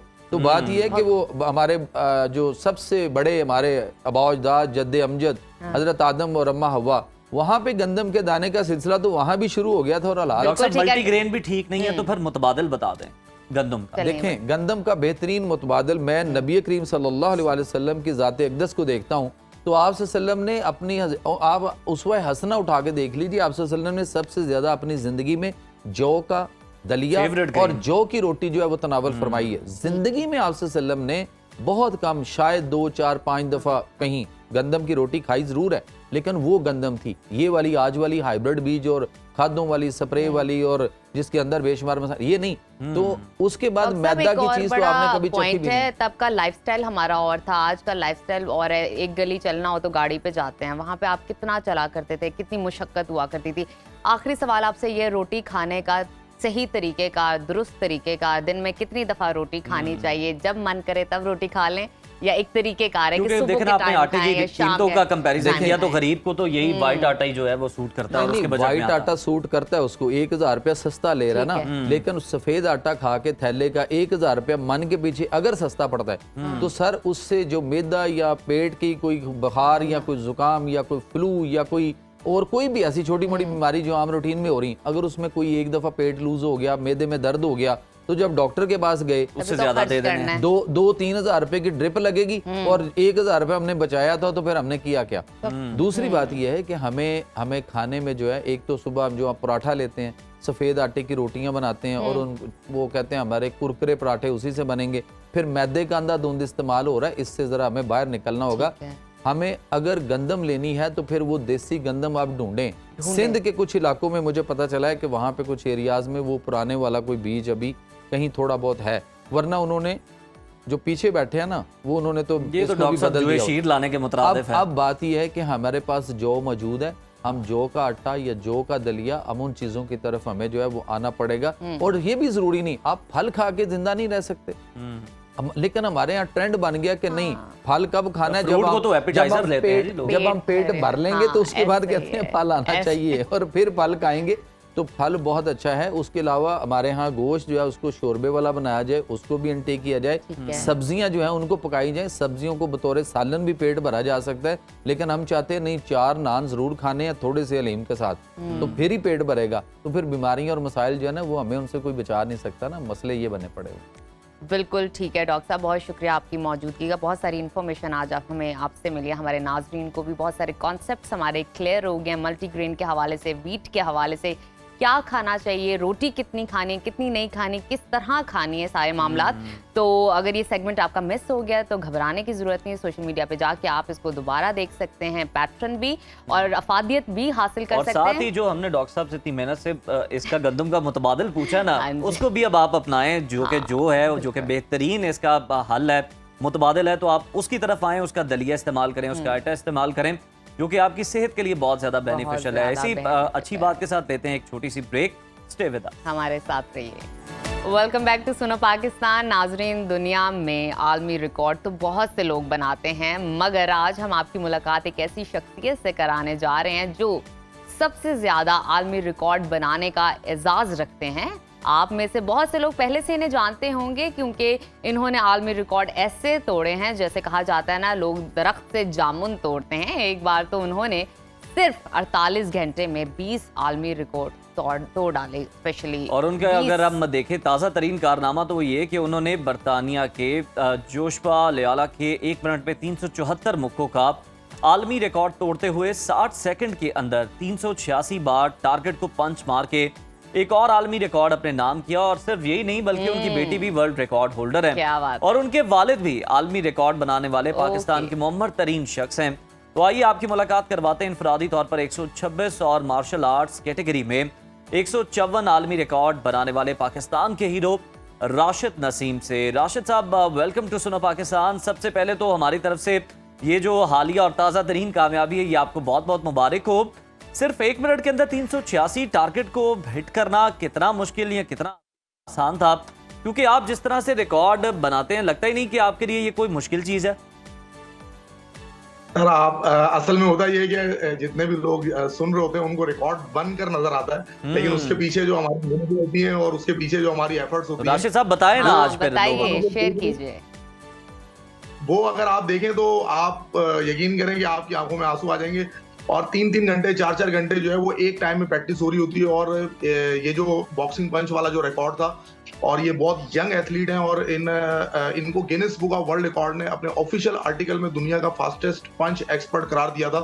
اور اس کا ریکارڈ میں نے ایز اے چیلنج سمجھ کے لیا, اور الحمدللہ جو ہے وہ تقریباً 3 گھنٹے صبح اور 3 گھنٹے شام میں 2 ٹائم میں ٹریننگ کر رہا تھا, اور اس ریکارڈ کو پاکستان کے نام کیا. تو محنتیں بہت زیادہ ہیں, ایفرٹس بہت زیادہ ہیں, یہاں تک پہنچنے کے لیے راشد بہت محنت لگتی ہے, یہ تو ہم سمجھتے ہیں, لیکن وہ جو سفر آپ نے طے کیا وہ آپ ہی بہتر بتا سکتے ہیں. میں مزید ان ڈیٹیل جاننا چاہوں گی. اپنے کریئر میں آپ نے ایک بار جو ہے 48 گھنٹے میں 20 عالمی ریکارڈ جو قائم کیا ہے, یہ ایکسپیرینس کیسا تھا, کیا احساسات تھے, کیا جذبات تھے, اور اس دوران آپ نے کون کون سے مزید ریکارڈ بنائے, یہ بھی بتائیے. جی بالکل, دیکھیں یہ بھی ایک اللہ تعالیٰ نے مجھ سے ایک بہت بڑا جو ہے وہ کام کروایا تھا. تب میں نے 20 عالمی ریکارڈز بنائے تھے. بیسیکلی تو وہ جو ٹائم تھا وہ 48 گھنٹے کا بھی نہیں بنتا تھا, تقریباً 36 آورز کا وہ ٹائم بنتا تھا. ہم نے صبح جو ہے وہ 10 بجے عالمی ریکارڈ بنانا شروع کیے, اور پھر 5 بجے تک جو ہے وہ ہم عالمی ریکارڈ بنائے. پورے پاکستان کا میڈیا جو ہے میرے ریکارڈز کو کور کر رہا تھا, ان کے سامنے میں نے یہ ریکارڈز جو ہے وہ میں توڑ رہا تھا. اور اس کے بعد پھر اگلے دن جو ہے وہ پھر ہم دوبارہ جو ہے وہ تقریباً صبح 10 بجے سٹارٹ ہوئے, اور پھر شام 5 بجے تک جو ہے ہم جو ہے وہ عالمی ریکارڈ بریک کر رہے تھے. پہلے دن 9 اور دوسرے دن 11 عالمی ریکارڈ بریک کیے تھے. تو یہ بہت زیادہ اس کے پیچھے ایفرٹ تھی, اور میں سمجھتا ہوں کہ اس وقت جو ہے وہ میری ٹیم جو ہے وہ قابل ستائش تھی, جس ٹیم نے مجھے ٹریننگ بھی میرے ساتھ, یعنی میرے اسٹوڈنٹ ہوتے ہیں بیسیکلی میرے ساتھ, وہی میری ٹیم ہے, اور وہی میرے انسٹرکٹرز ہوتے ہیں اس وقت, وہی مجھے ٹریننگ کرا رہے ہوتے ہیں, پریکٹس کرا رہے ہوتے ہیں, اور سارے معاملات ساری چیزوں کو وہی دیکھ رہے ہوتے ہیں. راشد, ٹیم ورک جو ہے نا یہ بڑا امپورٹنٹ ہے. ہمیں یہ بتائیں کہ آپ اب تک بھارت کے 40 سے زیادہ عالمی ریکارڈز توڑ چکے ہیں. ہم اسے محض اتفاق سمجھیں یا پھر آپ کا موٹیو ہی یہ تھا, اور جب بھارتی ریکارڈز ٹوٹتے ہیں تو پھر کیسا جذبہ ہوتا ہے, کیسا محسوس کرتے ہیں؟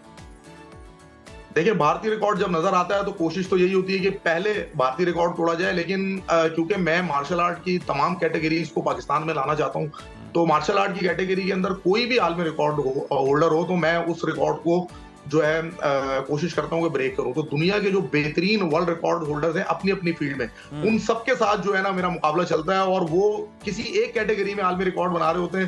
جیسے کہ چائنا میں ایک ننچکو ماسٹر ہے, ان کے ساتھ میرا اکثر مقابلہ چلتا ہے, وہ صرف ننچکو کے ریکارڈ بناتے ہیں. اسی طرح پھر جرمنی کے ایک ہیمر ہینڈ ہے جو کہ اپنے ہاتھ کے حوالے سے جو ہے وہ بہت زیادہ مشہور ہے, اور گینس ورلڈ ریکارڈ نے ان کو ہیمر ہینڈ کا جو ہے وہ درجہ دیا ہوا ہے. وہ میرے عالمی ریکارڈ کو توڑنے کی کوشش کرتے ہیں, میں ان کے عالمی ریکارڈز کو توڑنے کی کوشش کرتا رہتا ہوں. تو دنیا کے بہت سارے ایکسپرٹس کے ساتھ جو ہے وہ اکیلا جو ہے وہ یہ راشد نسیم جو ہے ایز اے پاکستانی مقابلہ کر رہا ہے, اور سارے محاذ آپ نے سنبھالے ہوئے ہیں. یہ بڑا اچھا ہے, ورسٹائل ہیں آپ جناب, ہر طرح کے مقابلوں میں آپ حصہ لیتے ہیں اور جیتے بھی ہیں. اور راشد, یہ جس طریقے سے آپ بات کر رہے ہیں نا, جو جذبہ آپ کی وائس کے اندر, آپ کے الفاظ میں ہم سن رہے ہیں, اسی سے پتہ چل رہا ہے کہ مزید آپ کے اندر پیشن ہے اور آپ ان فیوچر بہت کچھ کر کے دکھانے والے ہیں. چلیں آپ سے مزید ان ڈیٹیل جانتے ہیں. جب ہم آپ کے بارے میں پڑھ رہے تھے تو ہمیں پتہ چلا کہ صرف آپ خود عالمی ریکارڈ ہولڈر نہیں ہیں, بلکہ آپ کی جو بیٹی ہیں فاطمہ, وہ بھی عالمی اعزاز بنا چکی ہیں. آپ کے والد صاحب کی بات کی جائے تو وہ بھی, اس کے ساتھ ساتھ آپ کی جو اسٹوڈنٹس ہیں وہ بھی اس ٹریک پر گامزن ہیں. مجھے یہ بتائیے کہ آپ کا ٹارگٹ یہی ہے کہ میرے سراؤنڈنگ میں جتنے بھی لوگ ہیں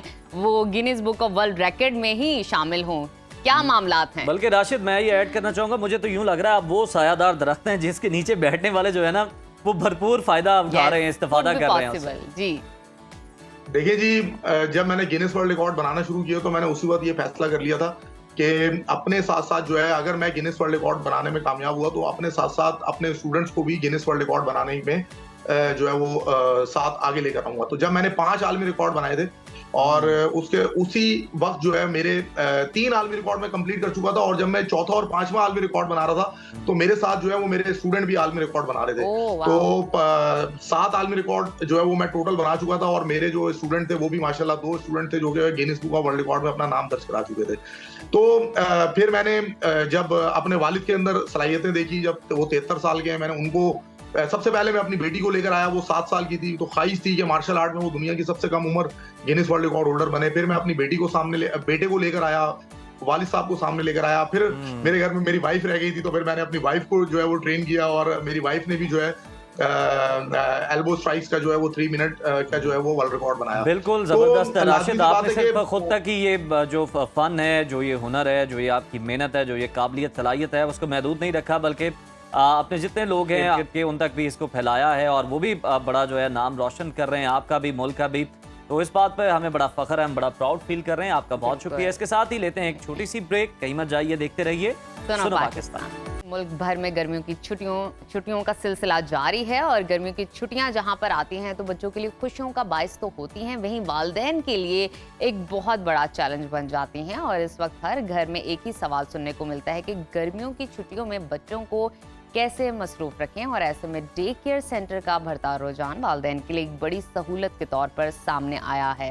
ڈے کیئر سینٹر نہ صرف بچوں کی مکمل دیکھ بھال کرتے ہیں, بلکہ انہیں تخلیقی, تعلیمی اور جسمانی سرگرمیوں میں بھی مصروف رکھتے ہیں.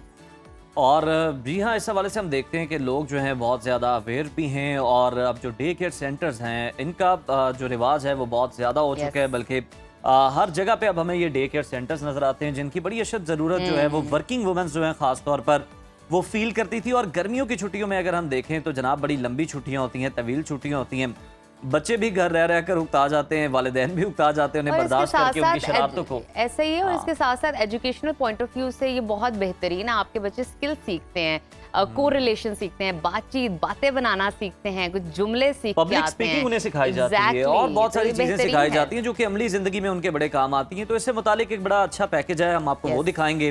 لیکن اس سے پہلے آپ کو بتا دیں کہ دنیا میں فنکاروں کی کوئی کمی نہیں ہے, مگر کچھ آوازیں, انداز اور شخصیات ایسی ہوتی ہیں جو کہ دلوں میں گھر کر جاتی ہیں. انہی میں سے ایک منفرد نام ہے پاکستان کے مشہور سندھی فوک گلوکار علن فقیر کا, جنہیں دنیا سے گزرے آج آپ کو بتائیں کہ سندھ کے شہر جامشورو سے ان کا تعلق تھا, اور اس سادہ دل فنکار نے عاجزانہ طبیعت اختیار کی اور اپنی پراثر انداز پہ صوفی کلام کو ایسے پیش کیا کہ ہر خاص و عام کے دل کی آواز بن گئے. خاص طور پر صوفی شاعری کے خاص کافی گانے میں علن فقیر کا کوئی ثانی نہیں تھا. اور آپ کو بتاتے ہیں علن فقیر کو نہ صرف پاکستان بلکہ بین الاقوامی سطح پر بھی بھرپور پذیرائی ملی, اور ان کے مشہور نغمات میں تیرے عشق میں جو بھی ڈوب گیا اور اتنے بڑے جیون ساگر میں آج بھی مقبول ہیں. حکومت پاکستان نے علن فقیر کی فنی خدمات کے اعتراف میں 1980 میں انہیں صدارتی تمغہ برائے حسن کارکردگی سے نوازا. وہ پاکستان کی فوک موسیقی کا وہ چراغ ہیں جو ابھی تک روشن ہے, اور بہت ساری نسلیں ان سے محبت بھی کرتی ہیں, ان سے افادیت بھی حاصل کرتی ہیں. آپ کو یہ بھی بتائیں کہ ان کو دنیا سے گزرے, اس دنیا سے کوچ کیے, جہان فانی سے کوچ کیے ہوئے 25 برس جو ہیں وہ بیت چکے ہیں, لیکن ان کی آواز کا جادو آج بھی اسی طرح سے برقرار. بالکل, اور جیسے کہ ہم پہلے ذکر کر رہے تھے بچوں کے حوالے سے کہ سمر کیمپس بچوں کے لیے کتنے ضروری ہیں, ڈے کیئر سینٹر بچوں کے لیے کتنے ضروری ہے, کیونکہ جو خواتین اور بیویاں, خواتین, عورتیں کام پر جاتی ہیں, ان کے بچوں کو سنبھالنے کے لیے کوئی جگہ چاہیے, لیکن آپ کام والیوں کے ہاتھ نہیں دے سکتے, کیونکہ آپ چاہتے ہیں ایک اچھا سا ان کو سینٹر ملے جو ان کی کیئر بھی کرے, اور ساتھ ہی ساتھ ان کی تخلیقی صلاحیتوں کو بھی ابھارے, اور ایجوکیشن کے پوائنٹ آف ویو سے بھی بہترین ہو. کیا تربیت حاصل کریں گے, کیا مینر سیکھیں گے, بالکل. تو اسی حوالے سے روبینہ یوسف نے ایک خصوصی پیکیج تیار کیا ہے, آئیے آپ کو دکھاتے ہیں.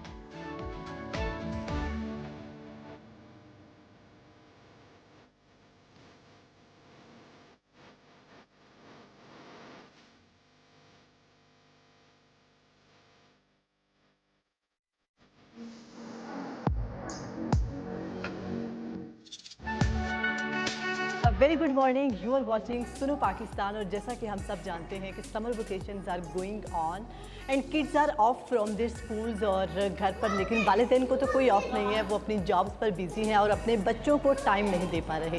اس کے لیے جو ڈے کیئر سینٹرز ہیں وہ ایک اہم سہولت فراہم کرتے ہیں. تو آج ایسے ہی ڈے کیئر سینٹر میں ہم موجود ہیں, ان کی اونر سنبل چغتائی ہمارے ساتھ موجود ہے. السلام علیکم. السلام علیکم, how are you? I am good, آپ کیسی ہیں؟ I am good. Thank you so much for your time. You are welcome. اچھا, سب سے پہلے ہمیں بتائیے گا کہ خیال کیسے آیا, کون تھا آپ کی inspiration? Actually, I worked at Beacon House for 20 years. Okay. And while working there, I just observed کہ بچے جو ہیں وہ تھوڑا سا ایموشنل انزائٹی اور ڈسٹریس میں ہوتے ہیں. सो मुझे लग रहा था कि कोई there should be a cozy place for them where they nurture, they groom, और उनको कोई थोड़ा सा teacher student ratio should be low so that they feel comfortable, loved and emotionally supported. ज़बरदस्त। अच्छा मुझे बताइएगा किस एज के बच्चे आप लेते हैं इस डे हम 1.5 till 5 years लेते हैं बेसिकली। अभी हमारा समर कैंप चल रहा है तो उसमें हमने 2 to 10 years रखा हुआ है, बिकॉज तो 3-4 क्लास के बेबीज़ जो हैं वो भी आ जाते हैं। वो कहते हैं, पेरेंट्स कहते हैं कि you know they actually children feel very comfortable over here, they feel secure, और पेरेंट्स बहुत दे आर वेरी हैप्पी कि हमारे बच्चे इस एनवायरनमेंट में बहुत इंजॉय भी कर रहे हैं और वो बहुत सिक्योर हैं, and they are very comfortable, बहुत कंफर्टेबल, बहुत सेफ। ठीक है। अच्छा आजकल समर वेकेशंस हैं और समर कैंप लगे हुए हैं, तो यहाँ पर आप लोगों की एक्टिविटीज़ अलग हैं समर कैंप्स के लिए? समर कैंप की थोड़ी सी डिफरेंट होती हैं बिकॉज एकेडमिक्स से थोड़ी सी हटके, Okay, बच्चों को थोड़ा refreshments चाहिए। हाँ, इसमें हम मोस्टली बच्चों की जो है ना लाइफ स्किल्स उनको भी इन्हांस करते हैं। वो इस तरह करते हैं जैसे हम बच्चों को बताते हैं कि you can make your own sandwich by yourself, don't wait for mom, ठीक है, खुद ही सैंडविच बना लो, और इसी तरह अपना आप मिल्क शेक बना लो। इस एज में बच्चे बना लेते हैं? दे कम इन ग्रुप्स और टीचर की हेल्प से वो थोड़ा सा उसको हेल्प करती हैं और वो कर रहे हैं। थैंक यू सो मच, अपना वक्त देने के लिए बहुत शुक्रिया। अभी हम यहाँ पर ही रहेंगे और बच्चों से बात करेंगे और बच्चों की जो एक्टिविटीज़ है वो देखते हैं कि यहाँ पर क्या क्या एक्टिविटीज़ में बच्चों को मसरूफ़ रखा जा रहा है। जी नाज़रीन, किडी कोव एंड प्री स्कूल की मिस टीचर मिस अफरा हमारे साथ मौजूद है। अस्सलाम वालेकुम। वालेकुम सलाम। क्या हाल है? आई एम गुड, आप कैसी हैं? मैं ठीक हूँ। अच्छा, सारा दिन आप बच्चों के साथ वक्त गुजारती हैं, किन चैलेंजेस का सामना करना पड़ता है आपको? सारा दिन हम वक्त को गुजारते हैं और बच्चे हैं तो काफ़ी चैलेंजेस होते हैं, बट हमारे पास सेटअप उस तरह से एक्टिविटीज़ एंड एवरीथिंग हमारा अरेंज्ड होता है एवरी डे। हम वीकली प्लान करते हैं तो उस लिहाज से हमें इतने चैलेंजेस नहीं होते। सो द थिंग इज़ के we have plan all the activities accordingly हर एज के अभी लिहाज बच्चों की से। कौन सी एक्टिविटी चल रही अभी है? Right now we are doing under the sea, और उसके अंदर हम ऑक्टोपस कर रहे हैं। अंडर द सी एनिमल्स की रिकग्निशन हम कर रहे हैं। So they are doing the colouring, they are doing the pasting. हमारा ऑब्जेक्टिव इस टाइम अंडर द सी की एनिमल्स की रिकग्निशन है।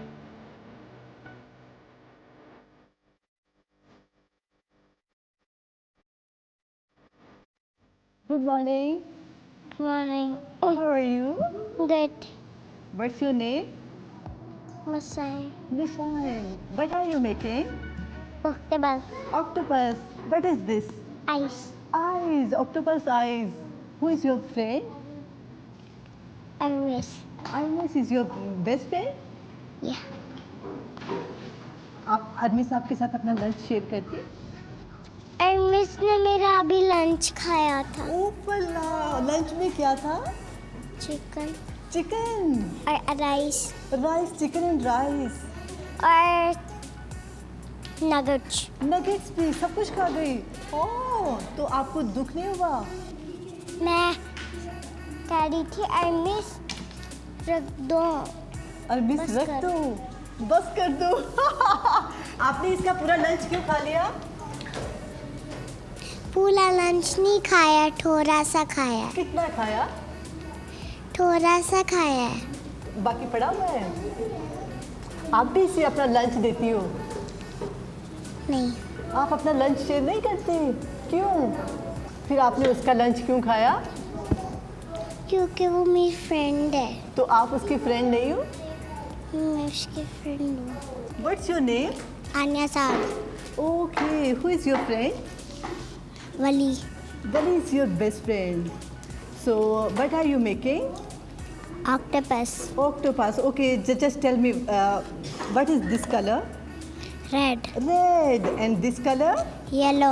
Wow. And this color? Purple. Wow, you are a winner. आप बड़ी होकर क्या बनेंगी? शेफ। शेफ बनेंगी. How are you? I am good. What's your name? अल्हान अमतुक्ताई। Okay, Alhan. Alhan, आपके स्कूल का नाम क्या है? What's the name of your school? Kiddie Cove. Kiddie Cove. Zabardast. What are you making? Octopus. Octopus. Okay, just tell me the name of color. What is this color?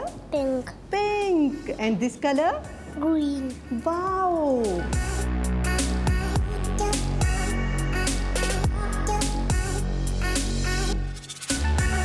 जी नाज़रीन, I hope you enjoyed this package. और यहाँ पर हम मौजूद थे day care centre में। यहाँ पर हमने आपको प्री स्कूल दिखाया, फिर हमने वो दिखाया जहाँ पर बच्चों के बहुत अच्छा प्ले ग्रुप बनाया हुआ था, प्ले ग्राउंड। और यहाँ पर इनकी एक पंच लाइन बहुत अच्छी लिखी हुई है, सेफ हैंड्स ब्राइट माइंड्स। और यहाँ पर मुझे लगता है कि जो हमारे वालिदैन हैं उनके लिए ना सिर्फ यहाँ पर आसानी है कि वो अपने वर्किंग वुमेन हैं और वो अपनी जॉब पर जा सकते हैं, बल्कि यहाँ पर बच्चों की तालीमी और सोशल स्किल्स पर भी काम किया जा रहा है। उम्मीद है कि आपको ये सेगमेंट बहुत पसंद आया होगा। ऐसे ही सेगमेंट्स देखने के लिए देखते रहिए हमारा प्रोग्राम सुनो पाकिस्तान। बहुत ही बेहतरीन और इन्फॉर्मेटिव पैकेज जो है वो रुबीना ने बनाया है, और हमने आपको दिखाया कि किस तरह से जो डे केयर सेंटर्स हैं ये काम कर रहे हैं और बड़ा प्रोडक्टिव काम जो है ये कर रहे हैं। खैर, अपने अगले सेगमेंट की जानिब बढ़ते हैं और आपको बताते हैं कि चेहरे पे झुर्रियाँ कम करना, जिल्द को जवान दिखाना और बढ़ती उम्र के असरात को छुपाना, ये ख्वाहिश अब सिर्फ शोबिस इंडस्ट्री तक ही महदूद नहीं रही, बल्कि आम अफराद भी इस रुझान का शिकार हो रहे हैं। और ये रुझान बड़ा तेज़ी से बढ़ता जा रहा है। सोशल मीडिया और ख़ूबसूरती के जो तेज़ी से बदलते म्यार हैं, जो पैरामीटर्स हैं, सिर्फ ख़वातीन ही नहीं मर्द भी इससे खौफज़दा हैं, इसमें मुब्तला हो गए हैं। और कहीं वो उम्र रसीदा तो नहीं नज़र आ रहे, इस चीज़ को लेकर वो बहुत ज़्यादा वरिड नज़र आते हैं, बहुत ज़्यादा फ़िक्रमंद होते हैं। फिर यही वजह कि एंटी एजिंग इंजेक्शंस, फिलर्स और बोटॉक्स जैसी कॉस्मेटिक ट्रीटमेंट्स अब बहुत आम हो चुकी हैं और हर दूसरा शख्स बगैर मुकम्मल मालूमात के इनका सहारा ले रहा है। हालिया दिनों में अगर बात की जाए तो बॉलीवुड अदाकारा शिफाली जरीवाला की अचानक मौत ने इस तेज़ी से फैलते रुझान के ख़तरनाक पहलुओं पर बहुत से सवालात उठा दिए। रिपोर्ट्स के मुताबिक शिफाली एंटी एजिंग अदवायात इस्तेमाल कर रही थी और 27 जून को दोपहर में अगर कहा जाए रिपोर्ट्स के मुताबिक तो शिफाली ने खाली पेट एंटी एजिंग इंजेक्शन लिया, जिससे हुआ ये कि उनका ब्लड प्रेशर लो हो गया और वो मौत के मुंह में चली गई। इस वाक़े ने बहुत सारे सवालात उठा गए। क्या खूबसूरती आपके ज़िंदा रहने और आपकी सेहत से भी ज़्यादा इम्पॉर्टेंट है?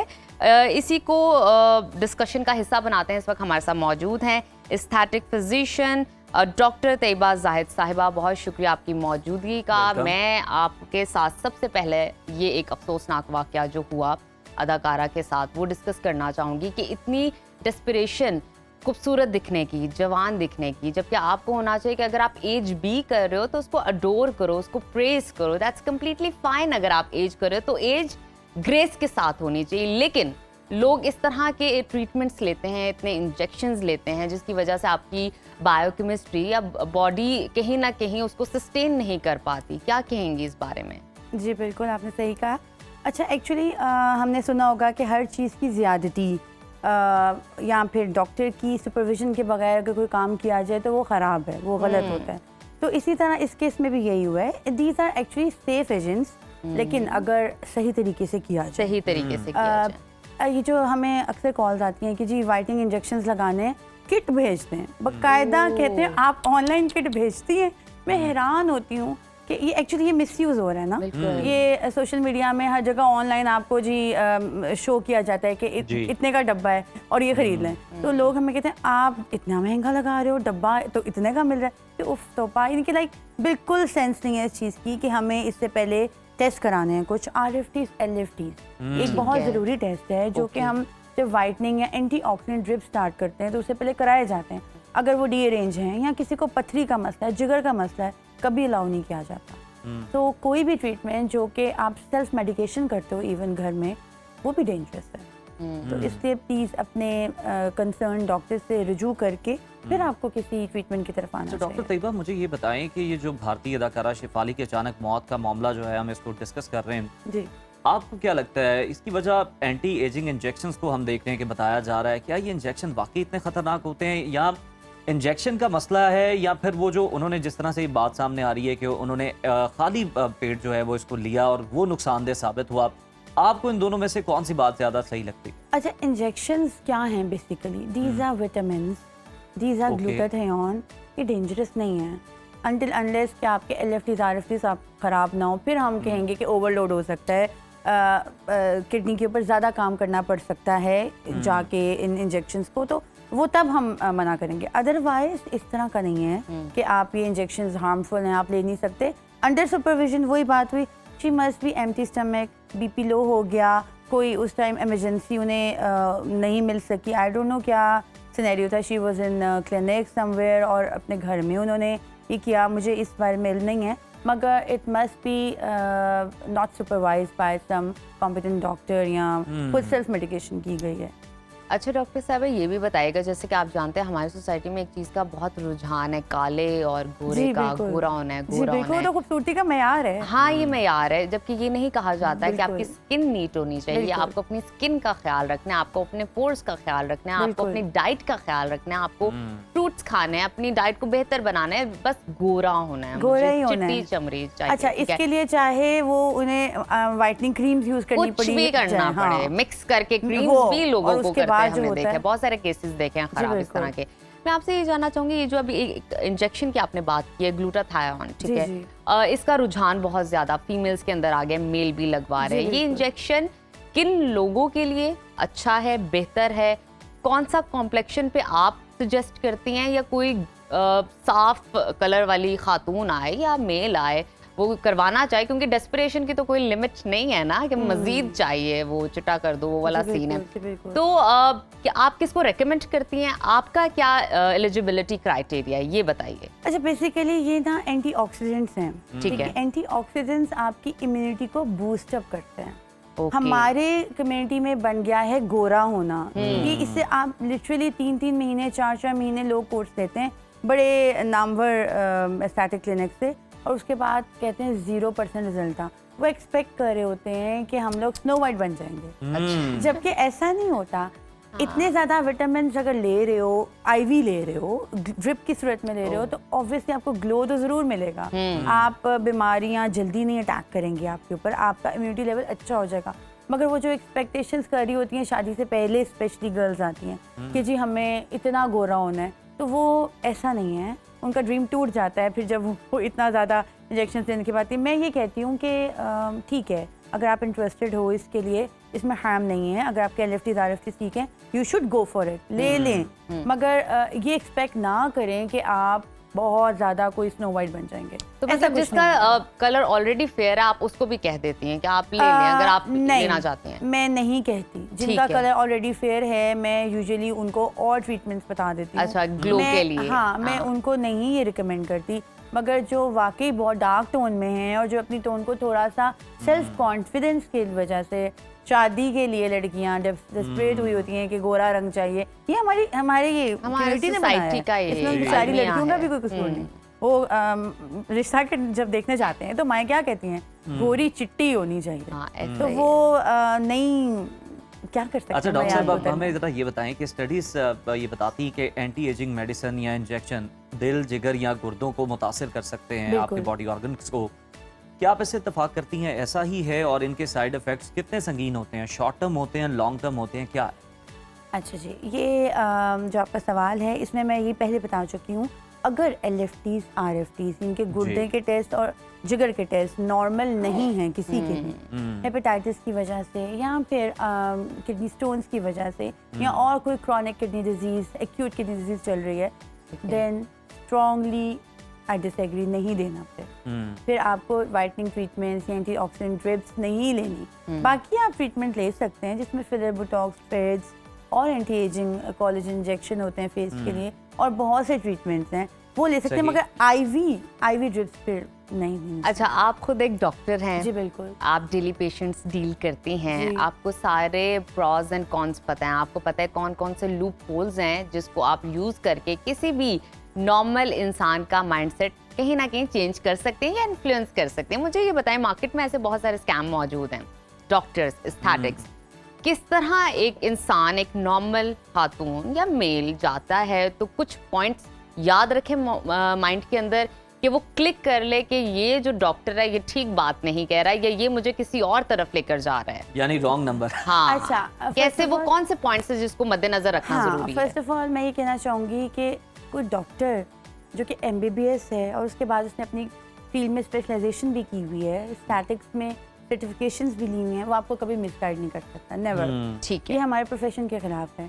मैं डॉक्टर कम्युनिटी के लिए ये बात कर रही हूँ, कभी ऐसा हो ही नहीं सकता कि कोई डॉक्टर गलत बात करे। ठीक है, ये आपको मिलेगा वहाँ पर जहाँ पर क्वैक्स बैठे हुए हैं। ओके, ठीक है, जहाँ पर मैंने देखा है अब न्यूट्रिशनिस्ट हैं, फिजियोथेरेपिस्ट हैं, वो अपने आप को डॉक्टर कहलाते हैं, ठीक है, मे बी उनकी डिग्री में लिखा हो, मगर बेसिकली उनको इतनी नॉलेज नहीं होती, तो वो अपनी लो नॉलेज की वजह से मिसगाइड कर सकते हैं। क्या पहचान है इनकी? तो किस आप तरह अपने पहचान? क्रेडेंशियल्स चेक करें, आप जिस क्लिनिक में जा रहे हैं आप चेक करें कि either this is MBBS even कि नहीं, और इनकी स्टैटिक्स में कोई सर्टिफिकेशंस हैं और पोस्ट ग्रेजुएशंस हैं, तभी आप फिर अपना वहाँ पे ट्रीटमेंट स्टार्ट करें। मैंने देखा पार्लर जाके लोग ट्रीटमेंट करा Oh my God, yes, static treatment yes. Parlours में हो रहे हैं। Yes, उन्होंने जिनको- machines रखी जिनको हुई हैं। face Salons वालों ने anatomy रखी तक हुई नहीं हैं। पता, जिनको कुछ भी नहीं पता मेडिसिन से रिलेटेड, दे आर ट्रीटिंग। अब देखो बात सुनो, जब आप मुझे अच्छे से याद है एक दफ़ा मैं इसी तरह एक खातून थी, उनको वाइटनिंग ड्रिप का बहुत शौक था, she was a drama artist, तो वो लगवा रही थी, थिएटर आर्टिस्ट थी। एकदम से उनका BP लो हो गया, हाथ पाँव गिर गए, आई वॉज देयर, और हालांकि उनके LFT RFT सब कुछ Clear चेक थे। थे और आंखें भी चढ़ गई। तो उस टाइम एक इमरजेंसी सिचुएशन थी एंड आई अल्हम्दुलिल्लाह मैनेज इट। मैंने उनके लिए जो भी उस टाइम ट्रीटमेंट्स कर सकते थे करके, दैट वाज रिजॉल्व। यही अगर पार्लर में या कहीं इवन न्यूट्रिशनिस्ट या फिजियोथेरेपिस्ट या और बहुत से ऐसे स्टैटिक क्लिनिक है जहाँ पे डॉक्टर्स अवेलेबल नहीं है, तो आप बताएं उस बंदी का क्या हाल होता। हाल होगा, बिल्कुल। तो फिर इसी वो तरह उस के टाइम वाक़यात यार में पेश वो आते स्टैटिक हैं। क्लिनिक उन्हें इलाज का तो emergency- पता नहीं, उन्होंने शावर गन ही यूज करते रहना था कि शायद होश आ जाए किसी ने। इमरजेंसी में भी नहीं पहुंचा पाना था उन्होंने, और अगर पहुंचा भी जाते तो ऑब्वियसली उनके वो एक नाम लग जाता है कि ये क्लिनिक में ये प्रॉब्लम होती है। तो ये मेक श्योर करें कि आप एक सर्टिफाइड डॉक्टर के पास। अच्छा डॉक्टर साहब, लास्टली बता दें, अगर किसी को जल्द की खूबसूरती को एनहेंस करना हो, रिंकल्स को कवर करना हो, जी। तो सबसे सेफ और सबसे इफेक्टिव इसका वे क्या है? सबसे सेफ एंड सबसे इफेक्टिव वे है PRP। PRP। अच्छा, आई लव इट।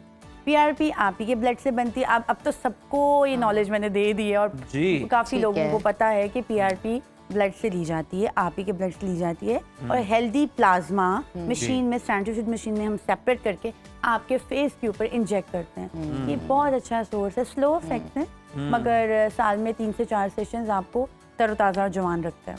और हेयर PRP के बारे हेयर में क्या PRP भी बहुत अच्छी चीज़ है, वो भी अच्छा है। आपका हेयर फॉल स्टॉप करता है, मगर Stop इस PRP के लिए आपको खुद हेल्दी होना चाहिए। अच्छा। हाँ, ऑब्वियसली ये- इतना आप अच्छे हेल्थ में होगे तभी तो ब्लड भी अच्छा होएगा और हम आगे कर सकते हैं प्रोसीजर। बिल्कुल ठीक है। बहुत शुक्रिया डॉक्टर साहिबा आपकी आमद का, और बड़ी अच्छी और आपने जो है मुफीद मालूमात हमारी ऑडियंस के साथ शेयर की और बताया कि जनाब अताइयों के हाथ पे ना आप चढ़ें, आप जो प्रोफेशनल्स हैं उनके पास जाएं, जो Important। एस्थेटिक फिजिशियंस हैं आप उनसे रुजू करें और उनसे पूछ कर जो है अब आप ये ट्रीटमेंट करवाएं। घर बैठे जो है ऑनलाइन ऑर्डर करके किट्स मंगवा के खुद से अपना ट्रीटमेंट ना करें, फिर जो उसके नतीजे हैं बड़े खतरनाक हो सकते हैं, ऐसा जानलेवा ही हो है। सकते हैं। बल्कि। बिल्कुल ऐसा ही है। आगे और- बढ़ते हैं और एक खबर आपके साथ शेयर करते हैं नाजरीन। मुल्क की तारीख ऐसे बेशुमार गुमनाम हीरो से भरी पड़ी है जिन्होंने अपनी खामोश कुर्बानी और बेमिसाल कारनामों से पाकिस्तान का नाम दुनिया भर में रोशन किया, मगर अनफॉर्चुनेटली वक्त के साथ उन्हें फरामोश कर दिया गया। ऐसे ही अजीम सपूतों में शामिल थे पाकिस्तान के पहले बैनुल अक़वामी गोल्ड मेडलिस्ट पहलवान दीन मोहम्मद, जिन्होंने 1954 के एशियन गेम्स में मुल्क के लिए पहला सोने का तमगा जीतकर तारीख रकम की। दीन मोहम्मद तवील उम्र गुजारने के बाद गुज़श्ता रोज़ इस दुनिया से रुखसत होकर। इसके साथ साथ आपको बताते हैं दीन मोहम्मद लाहौर के नवाही इलाके बाटापुर में रहाइश पजीर थे। वो रवायती दंगलों के माहिर पहलवान थे जिन्होंने इंतहाई सादा और मेहनत तलब जिंदगी गुजारी। अपनी लगन और फन के बलबूते पे वो 1954 में फ़िलिपीन और फ़िलिपीन के जो शहर है मिनाला में होने वाले एशियन गेम्स का हिस्सा बने और रेसलिंग के फलाही वेट मुकाबलों में भारतीय, फ़िलिपीन और जापानीज़ हरीफों को शिकस्त दे डाली। पाकिस्तान के पहले बैनुल अक़वामी गोल्ड मेडल हासिल भी किया उन्होंने। ये वो वक्त था जब पाकिस्तान को आलमी सतह पर खेलों के मैदान में पहचान मिलना शुरू हुई। एशियन गेम्स के बाद दीन मोहम्मद ने कॉमनवेल्थ गेम्स में भी शानदार कारकर्दगी का मुजाहरा किया और ब्रॉन्ज मेडल हासिल किया, मगर अफसोसनाक हकीकत यह है कि बाद के बरसों में वो माली मसाइल का शिकार रहे, गुमनामी की जिंदगी गुजारी। अगरचे हुकूमत ने 2020 में उनका बहाना वजीफा बहाल किया और माली इमदाद भी दी, मगर वो इज्जत और मकाम उन्हें नहीं मिल सका जिसके वो असल में हकदार।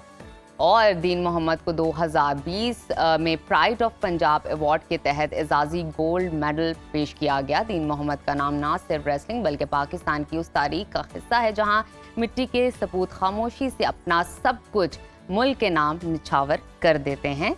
और इसी तरह के जो लोग हैं वो पाकिस्तान का नाम रोशन करते हैं, तारीख का नाम बनाते हैं और यही पहचान है। بالکل ان کو سراہا جانا چاہیے اور ان کی ہر طرح سے جو ضروریات ہیں ان کا خیال رکھنا چاہیے، چاہے وہ مالی ہوں اور کسی بھی قسم کی ان کی جو ضروریات ہیں ان کا خیال رکھنا ریاست کی ذمہ داری اور ارد گرد کے لوگوں کی بھی ہے۔ تو اسی میسج کے ساتھ بڑھتے ہیں ایک بریک کی جانب۔ Stay with us۔ ناظرین، تاریخ انسانیت میں کچھ واقعات ایسے ہوتے ہیں جو صرف ایک دن کا قصہ نہیں ہوتے بلکہ نسلوں کے شعور، ضمیر اور جذبے کو جھنجھوڑ دیتے ہیں۔ انہی واقعات میں سے سب سے عظیم، سب سے بلند اور سب سے سبق آموز واقعہ کربلا کا ہے۔ یہ عظیم واقعہ انسانیت کے ہر پہلو، ہر کردار اور ہر طبقے کے لیے رہنمائی کا وہ روشن باب ہے جس کا ہر صفحہ قربانی، وفا، صبر اور حق کے لیے ڈٹ جانے کا درس دیتا ہے۔ اگر آپ نوجوان ہیں تو حضرت علی اکبر رضی اللہ تعالیٰ عنہ کی صورت میں آپ کو کردار، گفتار اور والدین سے محبت کا اعلیٰ ترین نمونہ نظر آتا ہے۔ اگر آپ ایک بچے ہیں تو حضرت علی اصغر رضی اللہ تعالیٰ عنہ آپ کو سکھاتے ہیں کہ مظلوم ہونا کمزوری نہیں بلکہ طاقت بھی بن سکتا ہے۔ اور اگر آپ ایک بھائی ہیں تو حضرت عباس علمدار رضی اللہ تعالیٰ عنہ کی وفا اور غیرت آپ کے لیے مثال ہے۔ اگر آپ خاتون ہیں تو حضرت زینب رضی اللہ تعالیٰ عنہا کا کردار آپ کو بتاتا ہے کہ صبر، حوصلہ، خطابت اور حق گوئی کا چراغ کیسے جلایا جاتا ہے۔ اور اگر آپ کسی پسماندہ طبقے سے تعلق رکھتے ہیں تو حضرت جون بن حوی رضی اللہ تعالیٰ عنہ کا کردار یہ بتاتا ہے کہ عظمت نسب میں نہیں، نیت اور کردار میں ہوتی ہے۔ آج کے سیگمنٹ میں ہم اسی روحانی اور انقلابی پیغام کو سمجھنے کی کوشش کریں گے۔ ہمارے ساتھ موجود ہیں اسٹوڈیوز میں معروف مذہبی اسکالر علامہ محمد سبطین اکبر صاحب۔ علامہ صاحب خوش آمدید آپ کے پروگرام میں۔ علامہ صاحب، سن 61 ہجری کو پیش آنے والا واقعہ کربلا صرف ایک جنگ نہیں یا تاریخی واقعہ نہیں بلکہ ہر انسان کے لیے ایک مکمل ضابطہ حیات ہے۔ کیا آپ اس بات سے اتفاق کرتے ہیں؟ اعوذ باللہ من الشیطان الرجیم، بسم اللہ الرحمن الرحیم۔ سب سے پہلے آپ کا شکریہ۔ یقیناً یہ جو دن چل رہے ہیں یا ایام عزا ہیں، قربانی امام حسین علیہ السلام کی یاد تازہ کرنے کے دن ہیں، اور رسول اللہ صلی اللہ علیہ وآلہ وسلم اور ان کی دختر حضرت فاطمہ زہرا سلام اللہ علیہا کے اس بیٹے جس کو کربلا کے اندر مظلومیت کے ساتھ بھوکا پیاسا شہید کر دیا گیا تھا، اس کی یاد منانے کے دن ہے۔ اور اس سے فائدہ ہمیں ہی ہوتا ہے کہ جس نواسے کا ہم غم منائیں گے تو وہ نانا کتنا خوش ہوگا، جس ماں کے بیٹے کا غم ہم منائیں گے تو ماں خوش ہوگی۔ اور رسول اللہ کا فرمان ہے کہ جس سے جناب سیدہ حضرت فاطمہ زہرا میری بیٹی راضی ہو جائے گی اس سے میں راضی ہو جاؤں گا، اور جس سے میں راضی ہو جاؤں گا اللہ اس سے راضی ہو جائے گا۔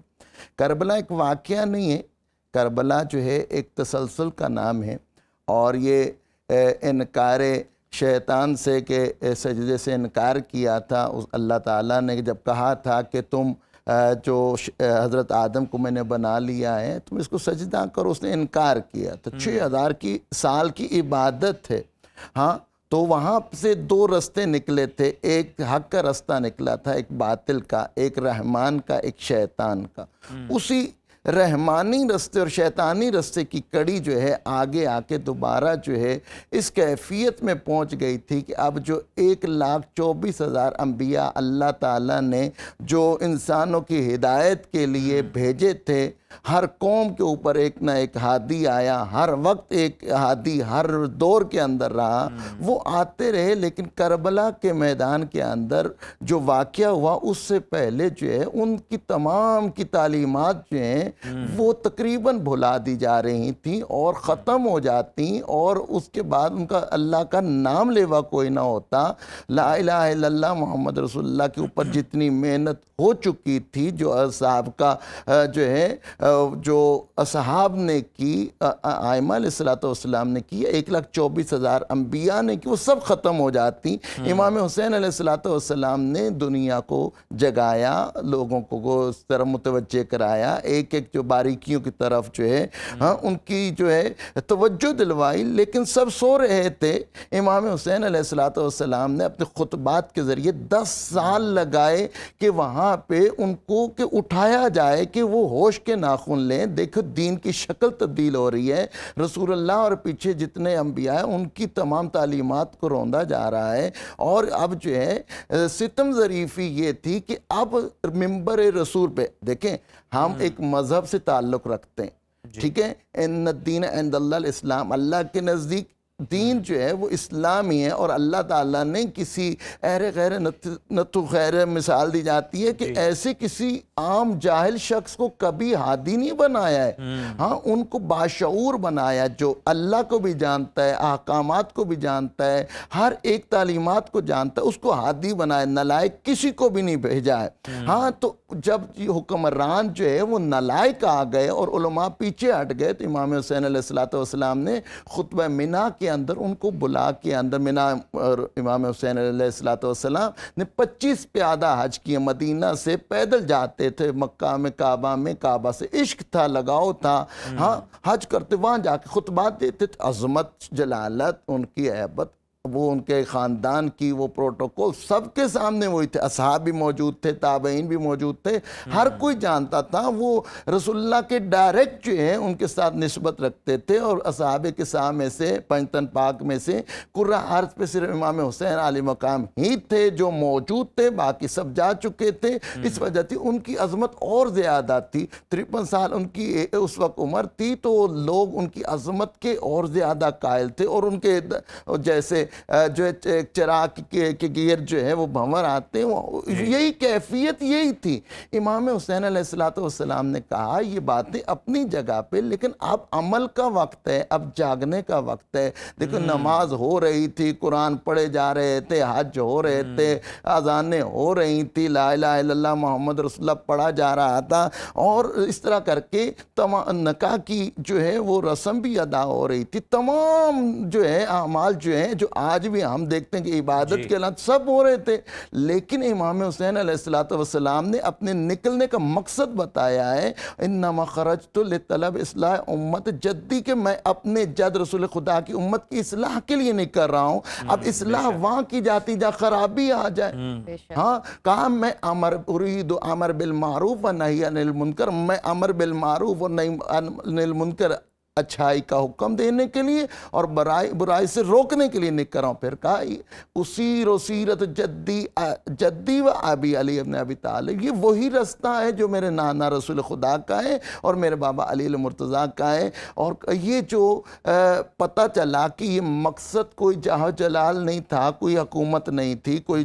جو ہے کوئی کسی پہ اوپر ظلم کرنے کے لیے نہیں جا رہے ہیں، بلکہ اللہ کا وہ کلمہ جو ہے لا الہ الا اللہ، اللہ کی توحید بچانے کے لیے، اور 1,24,000 انبیاء کی محنت بچانے کے لیے، دین میں جو خرابی پیدا کی جا رہی تھی اس کو دور کرنے کے لیے ہو چکی تھی، وہ پیدا ہو چکی تھی۔ اب یہ تھا کہ اب جو ستم ظریفی یہ تھی کہ جو اسلام کے اتنے بڑے بڑے جو سربراہان گزرے تھے، ان کے بعد ایک ایسا نالائق شخص جس کو حکومت تھیلی میں یوں ملی، اور وہ حاکمیت تھی، اور جو حاکمیت کا جو ہے وہ کیا کہ اس کو دین کی کوئی فکر نہیں، جبکہ پہلے سارے دیندار ہیں، ان کا جو ہے دین کے ساتھ دین اسلام کا وہ رہبر بنا ہے، اسلامی حکومت کا رہبر بنا، لیکن اب جو کیونکہ حاکمیت آ گئی، اس وجہ سے وہ جو ہے اس نے کہا کہ اب سارے کچھ ہی لوٹ لیا جائے، سب میرا۔ ابھی دیکھیں کیفیت کیا تھی، کیفیت یہ تھی، نماز کہتا کوئی نماز نہیں، قرآن کہتا ہے جھوٹ کوئی نہیں، قصے کہانیاں ہیں، کوئی قرآن نہیں، وحی کا انکار کر رہا ہے، فرشتوں کا انکار کر رہا ہے، گویا خدا کا انکار کر رہا ہے، ادھر سے کوئی روزہ نہیں ہے، اور اس کے ساتھ ساتھ بدکاری ہر طرح کی، یعنی فحش گوئی، وہاں پہ شراب نوشی، زناکاری، یہ سارا کچھ اس کے دربار کے اندر ہو رہا تھا، اور یہاں پہ شراب کی فروخت جو ہے وہاں کے اس کے خود وہ تاجر تھا، اور ہر طرح کی برائی اس کے اندر جو ہے پائی جا رہی تھی، اور وہ اس کو فاسق و فاجر کہا گیا۔ فاسق اسے کہتے ہیں جو گناہ کرتا ہے اس پہ اتراتا ہے، اور لیکن فاجر کون ہوتا ہے؟ فاجر اس سے اگلی ڈگری ہے کہ گناہ بھی کرتا ہے، اتراتا بھی ہے، اور لوگوں کو اس کی ترغیب بھی دیتا ہے۔ یعنی اسلام کی اگر میں کہوں تو بھائی نہیں ہوگا کہ اسلام کے تابوت کے اندر آخری میخ تھی کہ ہاں جی یہ اگر ممبر رسول پہ بیٹھ، دیکھیں اعتراض یہ کہ ممبر رسول پہ اس کا کوئی हक नहीं था, ये इस काबिल नहीं था कि आके मिंबर रसूल पे बैठे और वहाँ पे जो है वो तमाशे जानवरों के देखे और क्या बदकारियाँ थी। साहब ने कहा कि इतना बदकार हो गया, इतना बुरा होगा, हम जाके देखें तो सही। मदीना से स्पेशल साहब गए, वहाँ जाके देखा तो कहते हैं हम फौरन से निकले। हमने कहा इतना कुछ बुरा हो रहा था कि अभी हमें लगा अभी का अभी अल्लाह का अज़ाब आएगा और हम उसमें घेरे जाएंगे। जी अच्छा अल्लामा साहब, मैं दूसरी जानिब आना चाहूँगी। मैं ख़वातीन के किरदार के हवाले से बात करना चाहूँगी। हज़रत इमाम हुसैन रज़ी अल्लाह ताला अन्हो की हमशीरा सैयदा ज़ैनब रज़ी ताला अन्हा का किरदार ख़वातीन के लिए, आज की ख़वातीन के लिए क्या मिसाल है, किस तरह रोशन मिसाल पेश कर रहा है? बहुत अच्छा सवाल है, लेकिन मैं थोड़ी सी बात कंप्लीट करूंगा इजाज़त से। वो ये कि इमाम हुसैन अलैहिस्सलाम एक ऐसी हस्ती हैं, अगर इमाम क़याम ना करते और ख़ामोश हो जाते तो हुज्जत करार पाता कि जब नवासे रसूल ने अपना जो है अपने आप को पेश कर दिया और बैत कर ली है तो तुम लोग क्या हो। और हमारे यहाँ ये सुन्नत की तारीफ है, कौल मासूम, फेल मासूम और तकरीर मासूम। यहाँ पे इमाम मासूम जो है हादी वक्त जो है अगर बैत कर लेता है तो बाकी सारी उम्मत पे फिर वाजिब था कि उसकी बैत करते। और फिर यहाँ पे इमाम हुसैन अलैहिस्सलाम ने कहा कि हाँ जालिम के जुल्म के ऊपर खामोश रहना ये उसकी हिमायत है। और इमाम ने इस वजह से क्या किया, आपके सवाल की तरफ, करबला के अंदर जब मर्द सारे शहीद कर दिए, एक शख्स जो जिसकी उम्र 24 साल थी, हाँ वो बीमार थे, मौला सज्जाद हजरत इमाम ज़ैनुल आबिदीन मौला इमाम हुसैन के फर्जंद अली नाम है, और वो गशी की हालत में है और जालिमों ने इस वजह से छोड़ दिया, ये तो चल ही नहीं सकता है तो इसको क्या हमने करना है। भाल मसलहत खुदाबंदी थी, सिलसिला इमामत इधर से चलना था। अब यहाँ पे जिसने अलम संभाला है वो खातून है जो हज़रत अमीर अल-मोमिनीन हज़रत अली की बेटी हैं, जनाब सैयदा हज़रत फ़ातिमा की बेटी हैं, जो कभी घर से बाहर नहीं आई थी, कभी किसी से कम कलाम नहीं हुई थी, बाबा से बोलते हुए हया महसूस करती थी। आज जब दीन के ऊपर मुश्किल वक्त आया है तो करबला से पहले भी बहुत से कत्ल हुए थे मदीना में, लेकिन वो छुपा दिए गए थे। जनाब सैयदा वो शख्सियत हैं कि जिन्होंने कत्ल हुसैन को मैदान करबला के अंदर जिनको कत्ल किया गया था, घेर के मारा गया था, कुंबे के साथ सबको शहीद कर दिया गया था, उनको जो हयात बख्शी है वो जनाब हजरत ज़ैनब सलामुल्लाह अलैहा ने बख्शी है। ये शब आशूर कल गुजर आएगी, बीबी के साथ इमाम हुसैन अलैहिस्सलाम मुसलसल मुशारकत में है, मामला जो भी तय करना है मुशावरत कर रहे हैं। शरीकतुल हुसैन लक़ब है जनाब ज़ैनब सलाम के, शरीयनी इमाम हुसैन के काम के अंदर शरीक है।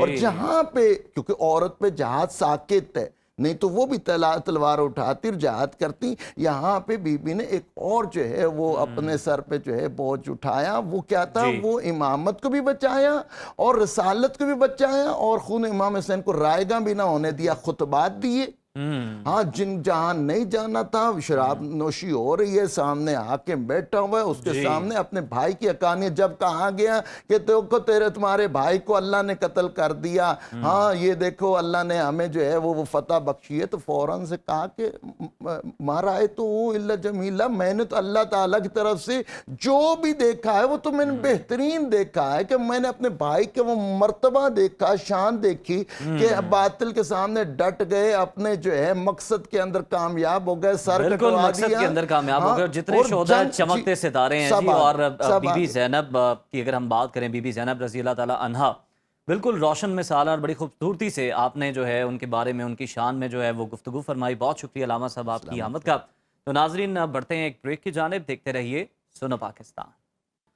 कत्ले हुसैन असल में मर्गे यजीद है, इस्लाम जिंदा होता है हर करबला के बाद। नाजरीन, करबला एक तपता हुआ मैदान जहां रेत के जर्रों से आग बरस रही थी, खैमों में बच्चों की सिसकियां थी, प्यास की शिद्दत से लरसती सदाएं थी, मगर लबों पर हरफे शिकायत ना आया। जहां नेज़े थे, नंगी तलवारें थी, मगर कोई पेशानी सजदे से पीछे ना हटी। जहां तन्हाई थी मगर हक का परचम बुलंद रहा। जहां जिस्म जख्मों से चूर थे मगर अज़्म पर कोई आंच ना आई। ये वो मकाम था जहां एक नाना का नवासा रसूल अकरम सल्लल्लाहु अलैहि वसल्लम के लख्ते जिगर हज़रत इमाम हुसैन रज़ी अल्लाह ताला अन्हु और अहले बैत प्यासे रहे मगर जुल्म के सामने सर नहीं झुकाया।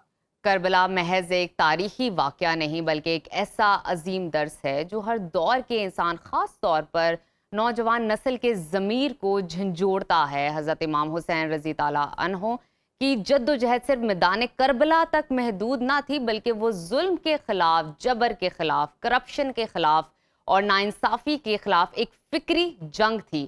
حضرت امام حسین رضی اللہ تعالیٰ عنہ نے اپنے کردار اور قربانی سے نوجوانوں کو ایک ابدی پیغام دیا کہ حق پر قائم رہو چاہے جان بھی قربان کرنی پڑے۔ آج جب معاشرہ فتنوں، جھوٹ، لالچ اور خود غرضی کے اندھیروں میں گھرا ہوا ہے تو ہر نوجوان کو سوچنے کی ضرورت ہے کہ کیا وہ حسینی کردار کا وارث ہے یا وہ یزیدی نظام کے ساتھ ہے۔ آج کے نوجوان کو یہ فیصلہ کرنا ہے کہ وہ صرف تماشائی بنے گا یا حسینی انداز میں ڈٹ کر کھڑا ہوگا۔ اسی پر بات کرنے کے لیے آج ہمارے ساتھ موجود ہیں معروف مذہبی اسکالر مفتی بہرام شاہد صاحب۔ مفتی صاحب خوش آمدید پروگرام میں۔ مفتی صاحب، واقعہ کربلا ہمیں کیا درس دیتا ہے، کیا پیغام دیتا ہے خاص طور پر نوجوانوں کو، اور ذرا ڈیفرینشیٹ کیجیے گا اس سے پہلے جتنی جنگیں لڑی گئیں ان کے مقاصد اور یہ جو واقعہ کربلا ہے، یہ جو کربلا میں جنگ لڑی گئی، اس کا مقصد کیا؟ بسم اللہ الرحمن الرحیم۔ ثابت حسین منی سے رتبہ حسین کا، خود کو حسین کہتا ہے نانا حسین کا۔ واہ سبحان اللہ۔ آپ نے اپنے انٹرو میں بہت خوبصورت بات کی کہ کربلا صرف ایک تاریخ نہیں، کربلا ایک تحریک ہے، اور اسی لیے کہا جاتا ہے اسلام زندہ ہوتا ہے ہر کربلا کے بعد۔ آج اس دور میں 61 ہجری کے یزید پر لعنت بھیجنا بہت آسان ہے، لیکن اس دور کے یزید کو یزید کہنا بڑا مشکل ہے۔ درست۔ اس دور میں ذکر حسین ہر جگہ عام ہو رہا ہے، لیکن فقدان ہے فکر حسین کا۔ اور امام علی مقام رضی اللہ تعالیٰ عنہ نے جب یزید کے پیغام بیعت کو رد کیا تو آپ نے یہ نہیں کہا کہ میں اس کی بیعت نہیں کرتا یا حسین یزید کی بیعت نہیں کرتا۔ آپ نے جو بات ارشاد فرمائی وہی درس کربلا، وہی فکر حسین۔ آپ نے فرمایا کہ مجھ جیسا اس جیسے کی بیعت کیسے کر سکتا ہے، کہ بات یہاں حسین اور یزید کی نہیں، بات حسینیت اور یزیدیت کی ہے۔ یہی وجہ ہے آقا دو جہاں صلی اللہ علیہ وآلہ وسلم نے فرمایا کہ الحسین منی و انا من الحسین، کہ حسین مجھ سے ہیں اور میں حسین سے ہوں۔ یہ حدیث بتا رہی ہے باقی مارکوں میں اور اس کے اندر کیا فرق ہے جو 61 ہجری کربلا کے میدان میں پیش آیا۔ 61 ہجری تک دنیا کو پتہ لگ رہا ہے امام علی مقام کیا ہیں، ان کا مرتبہ کیا ہے، وہ زبان رسالت سے جو فضیلت نکلی، لیکن 61 ہجری سے لے کر قیامت کی صبح تک امام علی مقام نے بتا دیا کہ دین رسول اللہ صلی اللہ علیہ وآلہ وسلم کیا ہے۔ در حقیقت جو دشمن ایسے ہوں جو اپنوں کا لبادہ اوڑے ہوں، ان کے ساتھ جو لڑائی ہے وہ بڑا مشکل ہوتی ہے۔ ایک تو دشمن ہوتا ہے سر عام دشمن، ایک وہ دشمن ہوتا ہے جس کو آستین کا چھپا ہوا کہتے ہیں، جو چھپا ہوا دشمن ہے، جس نے اپنا لبادہ اوڑا ہوا ہے، جس کو منافق بھی کہا جاتا ہے۔ امام علی مقام کا کربلا کے اندر سامنے جو ظالم ہے، جس کے ظلم کے انتہا اپنے انتہا کو پہنچ گیا، جس کا ظلم، امام علی مقام جس کے خلاف نکلے، اب وہ ظاہراً تو وہی لبادہ اس نے اوڑا ہوا، لیکن امام علی مقام فرما رہے ہیں بات اصل میں ظاہر کی نہیں ہے، باطن کی ہے، کہ جو آدمی امام علی مقام جیسے اوصاف کا حامل ہوگا، حسینی ہونے کا نعرہ لگاتا ہوگا، وہ کبھی بھی یزید کے ہاتھ میں ہاتھ نہیں دے گا۔ اور یہاں سے یہ بات واضح ہے، اور جس پرفتن دور کی طرف آپ نے بھی اشارہ کیا، اس پرفتن دور کے اندر یہ فیصلہ کرنا بڑا مشکل ہے کہ ہم حقیقی حسینی ہیں بھی کہ نہیں۔ ہم صرف سبیل لگا لی، نیاز دے دی، ذکر کر لیا، لیکن کردار اپنانے کی طرف نہیں۔ آج سب یہ بیان کر رہے ہیں کہ عین حالت، اس حالت میں بھی آپ نے بھی ابھی کہا کہ سجدے ادا کر رہے ہیں، نمازیں پڑھ رہے ہیں، لیکن ہماری نمازوں کی کیا روٹین ہے؟ ہماری تو نمازیں آج بھی عادت ہیں، عبادت نہیں ہیں۔ امام علی مقام کا کردار اپنانے کے لیے ہمیں صرف ظاہر کو نہیں بدلنا بلکہ اپنے باطن کو بدلنا ہوگا۔ حضرت عبداللہ ابن عمر رضی اللہ تعالیٰ عنہ، حضرت عمر ابن خطاب کے بیٹے، حج پہ گئے ہیں اور عراق کا ایک شخص آیا، یہ وہی ملک ہے جہاں کربلا، تو اس نے آ کر ایک مسئلہ یہ پوچھا حضرت عبداللہ سے کہ اگر کپڑوں پہ مچھر کا خون لگ جائے تو کیا حکم ہے؟ تو آپ فرمانے لگے سارے متوجہ ہو جو یہ مچھر کے خون کا مسئلہ پوچھنے والے خون حسین کو بھول گئے. یعنی کہ یہ دیکھیے نا وہ کیا فکر ہے کہ انہیں اس چیز کا احساس دلایا جا رہا ہے کہ آپ کے شہر میں آپ کے علاقے میں جو اتنا بڑا معرکہ ہوا آپ نے اسے بھلا دیا ہے. آپ اس کے بارے میں پوچھیں کہ اس سے کیا چیزیں جو ہیں وہ نکل رہی ہیں اور ہمارے لیے ہماری زندگیوں کے اندر وہ کس طرح سے اور وہ خون مبارک جو پوری کائنات سے قیمتی ہے. بالکل ایسا ہی ہے جی. جو حضور علیہ الصلوۃ والسلام فرمایا کرتے تھے بلکہ امام حسن اور امام حسین رضی اللہ تعالیٰ عنہما کو باقاعدہ نبی آخر الزمان صلی اللہ علیہ وآلہ وسلم بوسہ بھی دیتے اور سونگا بھی کرتے تھے. اور آپ فرمایا کرتے تھے یہ میرے اس گلشن کے 2 پھول ہیں. اور دیکھیں نا جنہیں حضور علیہ الصلوۃ والسلام سونگ رہے ہیں محبت فرما رہے ہیں, ذرا تصور کریں نا ان کا مقام اتنا چھوٹا نہیں ہوگا, بہت بڑا مقام. علامہ اقبال نے مختصر انداز میں بات کیا کی کہ غریب و سادہ و رنگی ہیں, غریب سادہ رنگی ہے داستان حرم, نہایت اس کی حسین ابتدا ہے اسماعیل. جو حضرت اسماعیل علیہ السلام سے سفر شروع ہوا تھا وہ حضرت امام علی مقام پہ آ کے مکمل ہوا. اور دیکھیں نا کربلا کے واقعے سے یہ بات امام علی مقام نے بتائی کہ جو حق کو مٹانا چاہیں وہی حق کو بلند کر کے جا رہے ہوتے ہیں. کیونکہ یزید نے یہ چاہا تھا کہ یہ آواز اگر یہ گلا کٹ جائے گا تو یہ آواز دب جائے گی. آپ نے فرمایا ہمارا تعلق عشق کے اس قبیلے سے ہے جہاں کٹے ہوئے سر بھی کلام کرتے ہیں اور وہ حیرت میں مبتلا ہے, ہم نے تو دبانا چاہا تھا یہ امر ہو گئے. اور دین کے وارث جو تھے انہوں نے ثابت کیا کہ پھر اپنی جان کیا اپنے پورے خاندان کو بھی قربان کرنا پڑے تو وہ ایک لمحے کے لیے بھی نہیں سوچتے, ایک لہجہ نہیں سوچتے. بالکل ایسے ہی. مفتی صاحب آپ کی موجودگی کا فائدہ اٹھاؤں گی, مزید اس پہ گفتگو کریں گے. مجھے بتائیے کہ کربلا کی روشنی میں نوجوانوں کے کردار اور گفتار میں مزید کن چیزوں کی تبدیلیاں آنی چاہیے؟ دیکھیں جی انسان کا جو زبان پہ اظہار ہے نا وہ اور جو دل میں ہے وہ ایک ہونا چاہیے, ایک ہونا چاہیے, منافقت نہیں ہونی قول و فعل میں تضاد, قول و فعل میں تضاد نہیں ہونا چاہیے. اور انسان اتنا خوددار ہو کبھی بھی وہ ضمیر کے سودے پر آمادہ نہ ہو کہ جب بھی کہیں ضمیر کے سودے کی بات ہو ڈٹ جاؤ تم حسین کے انکار کی طرح, کہ انسان ہر چیز قبول کر لے, وہ اپنی موت کو قبول کر لے لیکن اس نے جو زبان دی ہوئی. اب دیکھیں نا وہاں پہ جتنے رفقا ساتھ آئے ہیں اور یہی فرمایا جا رہا ہے کہ مسئلہ میرا مجھ سے ہے, میری ذات سے ہے, آپ جانا چاہیں تو چلے جائیں, قیامت میں کوئی شکوہ کوئی گلہ نہیں ہوگا. لیکن جب چراغ دوبارہ جلایا جاتا ہے کہ کوئی ٹس سے مس نہیں ہوتا. اصل چیز یہ ہے, آج دیکھ لینا آج اگر کوئی انسان رستے میں جا رہا ہو اس کی جیب سے اگر اس کے پیسے گریں تو پیسے بعد میں گریں گے, احباب پہلے گر جاتے ہیں. یعنی کہ سارے ہم حسینی ہونے کا دعویٰ کرنے والے ہیں اور اگر ہاتھ بلند کرائے جائیں تو ہر بندہ دونوں ہاتھ بلند کر کے کہے گا میں حسینی ہوں. لیکن امام علی مقام کے کردار کی کیا چیز ہم نے اپنائی اس کے حوالے سے جواب ہمارا نفی ہوگا. آپ کی چینل کی وساطت سے یہ عرض کرنا چاہوں گا اس محرم میں ہم سب اپنے آپ سے ایک سوال پوچھیں کہ اگر مجھ سے کوئی پوچھے امام علی مقام کا کریکٹر کیا تھا تو کیا میں اس بارے میں اسے بریف کر سکتا ہوں؟